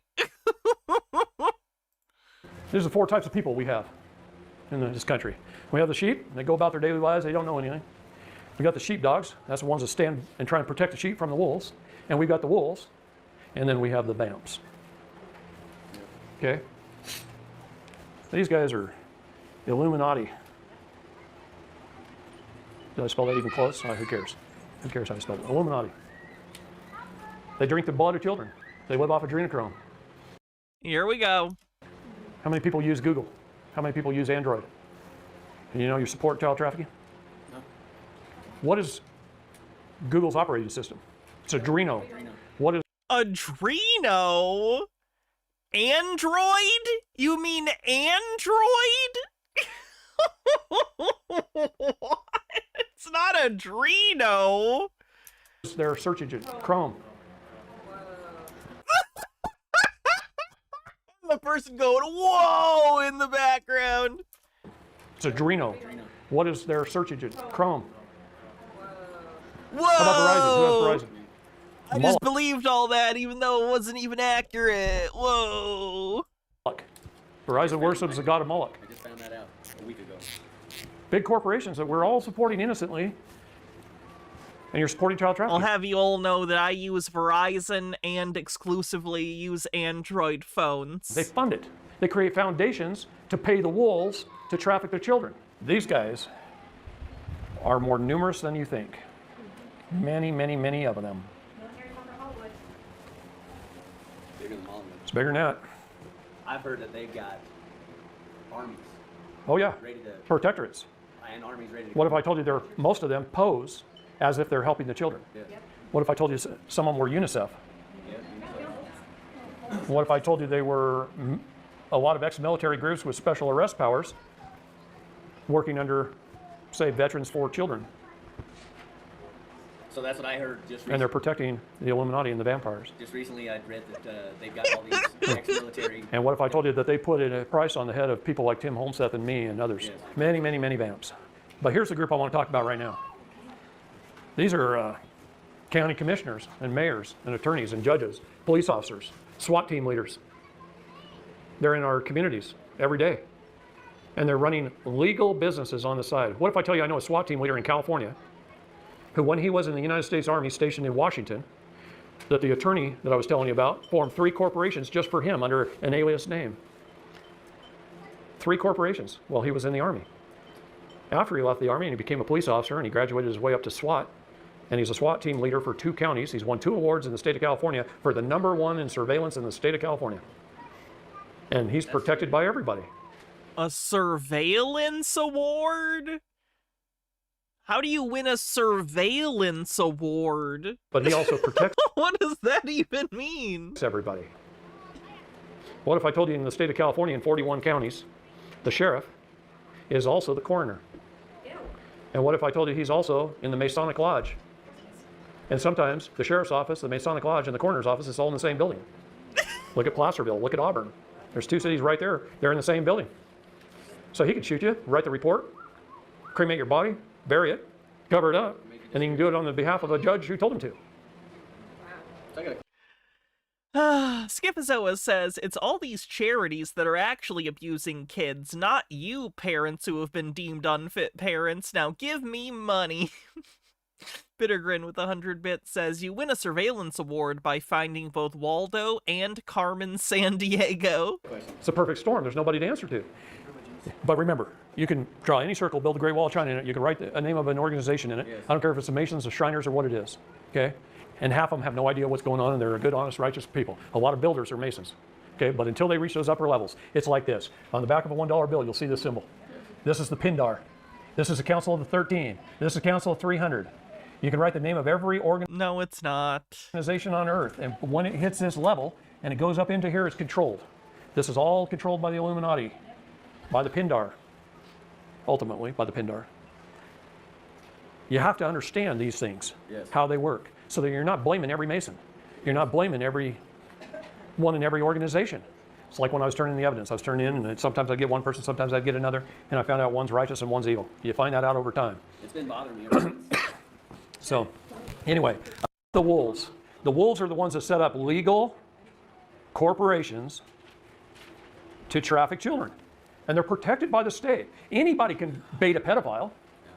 I mean, you can get an 18-year-old girl that looks like she's 12 and set her up in a little house out in the country somewhere with great military fanfare. After a pedophile shows up, come in and arrest the guy. Anybody can, that's called baiting. You can bait them, and they'll show up. And you can take them down, and you can do it on high-definition camera, good camera equipment. And No, I've not watched the Pantaveret. That's the Mike Myers movie. you can put that on the air, and you can raise a tremendous amount of money off that video, and you can use it pretending you're doing good work for children. And he might have just been one of the ones you wanted to take out. Because this is what happens. Now you got these legal corporations, lawyers, judges, family courts, CPS, you got trucking companies, airlines. Oh, is it a series? Okay, I thought it was a Solimar movie. Airways, based out of Boeing Field, was set up by J. Scott Greer, the attorney I was telling you about in New York and Bellevue. Is believing in stuff like this a kind of addiction? I think conspiracy theories can become addictive for people. it's incredibly comforting for some people to simplify the world down to these black and white narratives of good and evil. It can give them the feeling of control. It can give them the feeling that they have a greater understanding than other people, so it makes them special. There's all sorts of reasons that conspiracy theories make people feel good, and you can get addicted to anything that makes you feel good. So yes, I do think people get sucked into sometimes the sort of buzz of conspiracy thinking, and they can get addicted to it. Illegal? Does Cameron ever quote this guy? I think so, yes. He uses the assumptions and presumptions thing that this guy talks about a lot. Airline.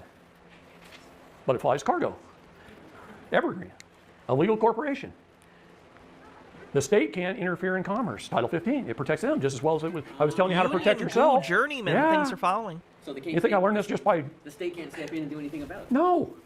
No, they set up legal corporations to do this. And they do it under a nameless name. So let's just say they set up a short distance trucking company and you see a bunch of these little 20-foot trucks with the roll-up doors, right? For local, right?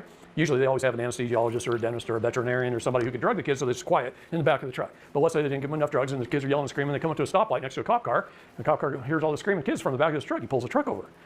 Well, what the attorney did is he goes in and he sets up 4 or 5 of those companies. And they do something like this: JRE1, JRE2, JRE5, JRE7, JRE9. And they set up all these trucking companies. But they only use one at a time. So a truck gets caught. Then it switches to the next one. The driver's the fall guy. He goes to jail. They just changed the magnetic sign on the door to JRE2. Does the driver even know? Sometimes not, if they drugged him well enough. A lot of times the driver's sitting in their truck, the car goes low in the back, they hit the side of the car, go ahead, take it to this location. But he becomes a patsy when the cop stops him. And he goes to jail having a couple of kids in the back. And they just do it again, and do it again, and do it again. And then their long distance trucking company is based out of Missouri, operates on all coasts.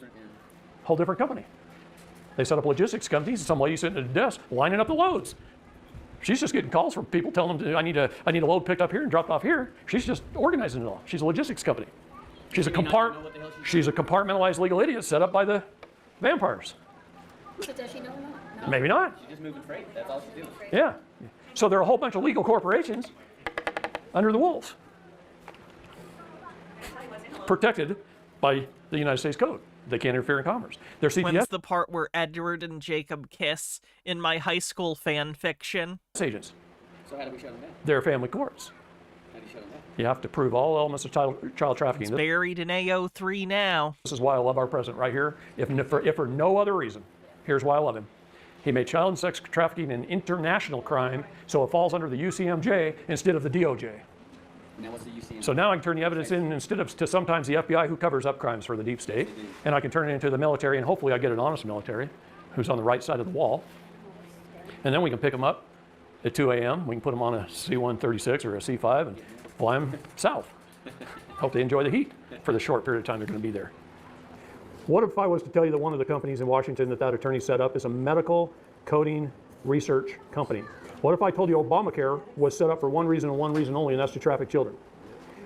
Obamacare was set up to traffic children feels like it's right out of, like, conservative Mad Libs, doesn't it? Obamacare is set up to traffic children. How? What? Every time you visit the marketplace, another child is kidnapped.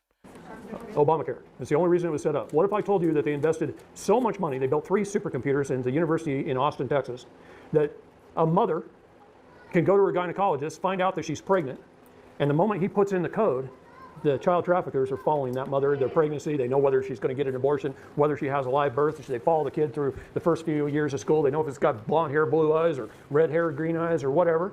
And what if That's way more thought than would ever go into a trafficking operation. Why in the world would you be tracking a specific infant from conception? they got blood type, DNA, all your medical records? Obamacare coding system removed doctor-patient confidentiality from the United Obamacare coding system? What's he even talking about? States and the world. Don't think it just happened here. It happened all over the world in every United Nations country when that was passed. We started it. Obamacare had nothing to do with any country other than the United States. The United States doesn't have the authority to pass laws in other countries. It's a 5-digit coding system with over 80,000 codes. We call it medical kidnapping in this country. I have parents that have walked into Phoenix Children's Hospital, and they can be up there talking to their doctor. Their doctor writes stuff down in his notes. He hands it to the medical coding expert in his office. She takes it, she puts it in the computer. CPS and the Superior Court of Arizona leases space in the basement of the hospital. A red flag pops up on the CPS agent's computer down there. She has every medical record, the home address, the parent's name, everything. She can cut, paste. If you got a CPS visit after a hospital visit, it's because doctors are mandated reporters, you idiot. They don't need an office in the basement of the hospital. What are you talking about? Put it on her documents, an order to remove, walk it next door to the judge, have him sign it, get in the elevator, be upstairs within 5 minutes taking the child. Oh, that's funny, Trey. Whatever they want to think of. Yeah, I heard they lease space in every hospital. they do. What? Every hospital. Yeah, every hospital. The has courts CPS. and CPS, every major hospital in the United States, they lease space. But let me tell you something, I'll tell you what they've told me. They told me all the evidence that we've turned in the last 3 years, it could take the military as long as 10 years just to take care of it. There's not enough people to even take care of it. What if they were? Sweetheart, I'm going to tell you there is. And we have a lot of help right now. And we haven't had that help for that long. And I don't really want to talk too much about it, except the one-on-one in private maybe. I'll show you some things. Okay? But we have a lot of help right now. I always knew there was good and evil. I always knew that when people rise into a position of power, a lot of times they get very corrupted and they start committing the 7 deadly sins. And then Roja Blast, thanks for 54 months. Satan takes over. But what I didn't know until maybe 5 or 10 years ago is that the whole world revolves around child and human trafficking. Think about what I told you about our birth certificates. We're being bought and sold legally to fund governments all over the world. This is why they can afford to be so bloated, to have agencies. They're only supposed to provide us with 19 essential governmental services and no more. They're providing us with 6,000 and forcing us at gunpoint to pay for it. But they're also using our trafficked selves, our trusts, to fund that. Here's one thing about good and evil, both. They both have to disclose ahead of time. That's the universal nature of law. No, it's not. Again, why do these people say this shit? People can just lie to you and hide things, and they do all the time. Why do you act like people have a secret compulsion to disclose their plans? It's insane. They have to disclose it. And it's been disclosed for a long time. But we just never noticed. We don't pay attention. That's right. We didn't know what No. to look for. Plus, it's like a puzzle. Okay? They throw away the box top, and then they put one piece here, and one piece here, and one piece. And you got to figure out, well, gather up all the pieces, figure out what is a piece, gather up the pieces, and then you got to put it together to see the picture. All right, here's what's happening in China right now. I've been to China 3 times in the last 5 years, 6 years. I've traveled all over China by train, many of the major cities. They're some of the most wonderful people on the face of the planet. They love their families. They think it's a sin for their elderly to die in the hospital. They take care of their kids, they take care of their families. They use the spaces in between the freeways to grow gardens and farm pigs. They barter, they trade, they do many, many things right. And then you've got about 1 million people in the Chinese government who are communists and control a great deal of the money and all the military might. And this 1 million people who are communists, there's about 500,000 Muslims, and then you've got all the rest of the people who stood up and declared the fact that they wanted to join the sovereign government of Mongolia. Oh, shit. And so the Chinese government used their weather manipulation weapons. Of course we're going into weather manipulation. And they've been raining down on China and flooding China and all their buildings. They live up here, and this is commercial. So they're flooding out all their commercial. So the people are starving. He claims he has a special passport, Jay's a proxy. Their restaurants are flooded. Their grocery stores are flooded. Yeah, we could have played bingo with this. We All could their have. supplies, their toilet paper is non-existent. They're flooding all the cities with rain and storms. The ones that can't flood, they create lightning. Lightning's so powerful it splits buildings in half. That ain't natural. They're using all kinds of weather Whoa! manipulation to genocide the people of China who are trying to gain their sovereignty. Most people don't. It's easy to manipulate the weather. Easy to manipulate your fucking audience. I told you Jesus. off the coast of California, about 150 miles out, there's 5 shipping container ships. These ships are gigantic. 5 of them, tied end to end. And they have great big turbofans on them, about 15 feet and 20 feet in diameter. And they're aimed at our jet stream. And they can turn all those fans on and they can manipulate our jet stream and move it up. Fans that can manipulate the jet stream. They can shove it up into Canada in the wintertime so it brings ice cold to the Yeah, shove it into Canada. northeast Take it, Canada. and the Great Lakes. They want heat, they can shove the jet stream down so it warms up over. Literally the first card you pulled. Well, you played anyway. Okay. Over California and Arizona, and then it moves back up naturally and cooks and causes tornadoes through Texas and Oklahoma and Tennessee, which creates hurricanes in the Gulf and Florida, Haiti.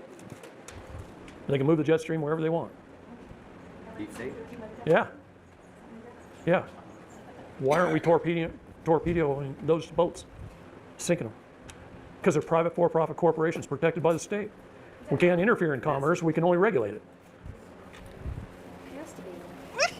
Look at his fake overwhelmed face. It's going to be up to us.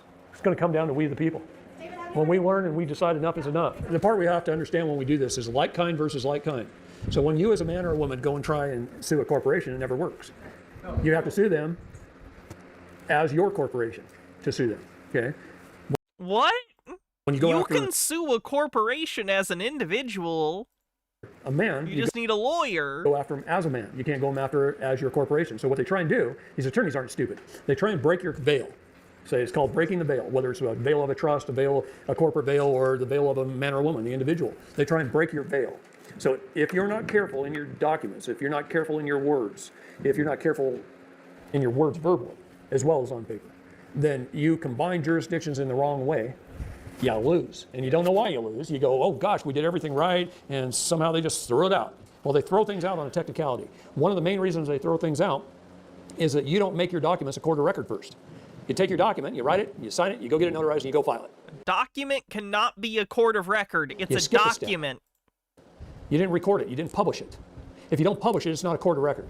If it's a court of record, it's a settled matter. Then they throw it out, they're committing a felony. It's destruction of property. The problem is you need that county stamp on your document when it's recorded in the court. That shows the judge that it's been publicly published. So it's important to have that county recorder stamp on the top of your document when you place it in the court. But you have to do a certified proof of service sheet. And I can give that to you. We will. We'll bring this up tomorrow. Okay? There's a reason this is a 3-day class. Today is wake you and shake you and hope you give you so much information you want to come back tomorrow. And we'll just keep learning. To be clear, we're still on day 1. We're just on part 2 of day 1. This is a 3-day thing he did. We have almost spent 6 hours covering the first day. You guys keep asking questions. There's day 3. There's day 2. We're still on day 1. This is just part 2 of day 1. Bring in things you need to work on. We'll keep learning. That's what it's all about. You learn as much as you can from me. You can use any county in the nation you want to. Some counties in some states charge hundreds of dollars to record documents. You can use Lamar County, Georgia for $10 a document, or Pima County, Arizona for $30 a document. I just Did they get a lunch break? Yeah, I think they got a break between parts 1 and 2. Down there, give them the money when the money order, talk to the gals down there. So you always make 4 or 5 originals of your documents, always. When you study the law, you're going to find out that your documents become a court of record when they're properly served, publicly published, and filed. That's the 3 requirements. And then they're a court of record. What does that mean? What does a court of record mean? It means they're on the record, that they're adjudicated. They're there. It's the truth. It's filed. So they can't just pull them Just because you filed it doesn't make it the truth. out and remove them. Now they're permanent. That's filling. The only time they can do that is if they completely close the case and wipe it off the face of the earth. And sometimes you can force them to do that. In Gina Nelson's case here in Utah, we filed over 700 pages of documents. She had already been tried, found guilty by a jury before I met her. After I met her, we filed 700 pages of documents. She got held in contempt 3 times for 29 days each, went back to a hearing. The first time was to force her to try and have an attorney, and she said, no, no, no, he's fired for cause of fraud and swindle and ineffective assistance to counsel, retroactive back to the very first second. That's how you fire an attorney, by the way. Okay? The United States Code mentions the cause of fraud and swindle right in it. Okay? So they spent 30 days trying to force her to have an attorney. She said, no, no, no, no, no, I'm sui juris, I'm sui juris. She kept standing upon her rights. Then she mouthed off again. They threw her in contempt of court. And they spent 29 days showing up at the jail trying to get her to sign a plea deal. And she said, no, no, no, I'm not signing anything, I'm not signing anything, I'm not signing anything. I don't have an attorney, I'm not signing anything. We called her back in for a hearing. They threw her in jail for contempt of court, trying to force her to have a psychological evaluation. She said to the psychologist when he came to the jail exactly what I told her to say. Whew, get tired. Exactly what I told her to say. And that is this. I had 13 years of government-controlled curriculum, government-paid-for school system, and I got a certificate of competency called a diploma. That has nothing to do with your competency. People can graduate high school and college and whatever else and still end up fucking crazy and incompetent to defend themselves. What? Now, Gina also had a degree in psychology from the University of Utah. So she told him that. I had 4 years. Irrelevant to your competency. Get a bachelor's degree in psychology from the University of Utah, and they gave me a certificate of competency called a degree. And then she said, and other than that, I don't answer questions. And so she was deemed competent. And if you're competent, Yeah, I'm calling bullshit on that. and you don't have an attorney to sign on your behalf, and you don't sign on your behalf by taking a plea deal, guess what? They don't have enough signatures to put you in jail. So she walked out of the courtroom and went home. So that's why all those guys are out here. 15 years of her life saved after she had been tried and found guilty by a jury. Well, how about I see you tomorrow? Call it a day. You're welcome. All right. Straight family, God trust. So that's the first day of David Straight's Utah seminar. Yesterday. We'll probably come back to him at some point. I don't know when we'll start day 2. Are you guys... I guess I should ask, I'll get a gauge. Are you guys interested in watching day 2 or 3 at some point in the future, or is that enough? Are you curious what more he has to say? Or is that enough of David Straight for a while? Because I get it, he's a lot, but... more after a long break. Other people say yes. Okay. Anyway, so let's see who we're gonna raid on Twitch. We are done for the night. Boop, boop, boop, boop, boop.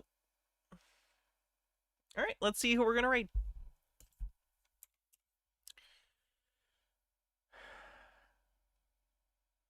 Kevin is on. Cool, we'll raid Kevin. How do you question? Am I on tomorrow? I'm gonna try to, as long as my electrolysis doesn't go terribly. If it goes terribly, I might need to not. But I will be on for the rest of the week, for sure. I think I work on Wednesday, but I think I get out early enough that I should be able to stream, but we'll play it by ear. But I should be here most of the week, so... excited for that, excited to spend more time with you guys in the coming week, and, I hope you have a good night. I really do. Oh, I'm Seepy. Good night, everyone. Don't listen to David Straight. He was a con artist. Bye.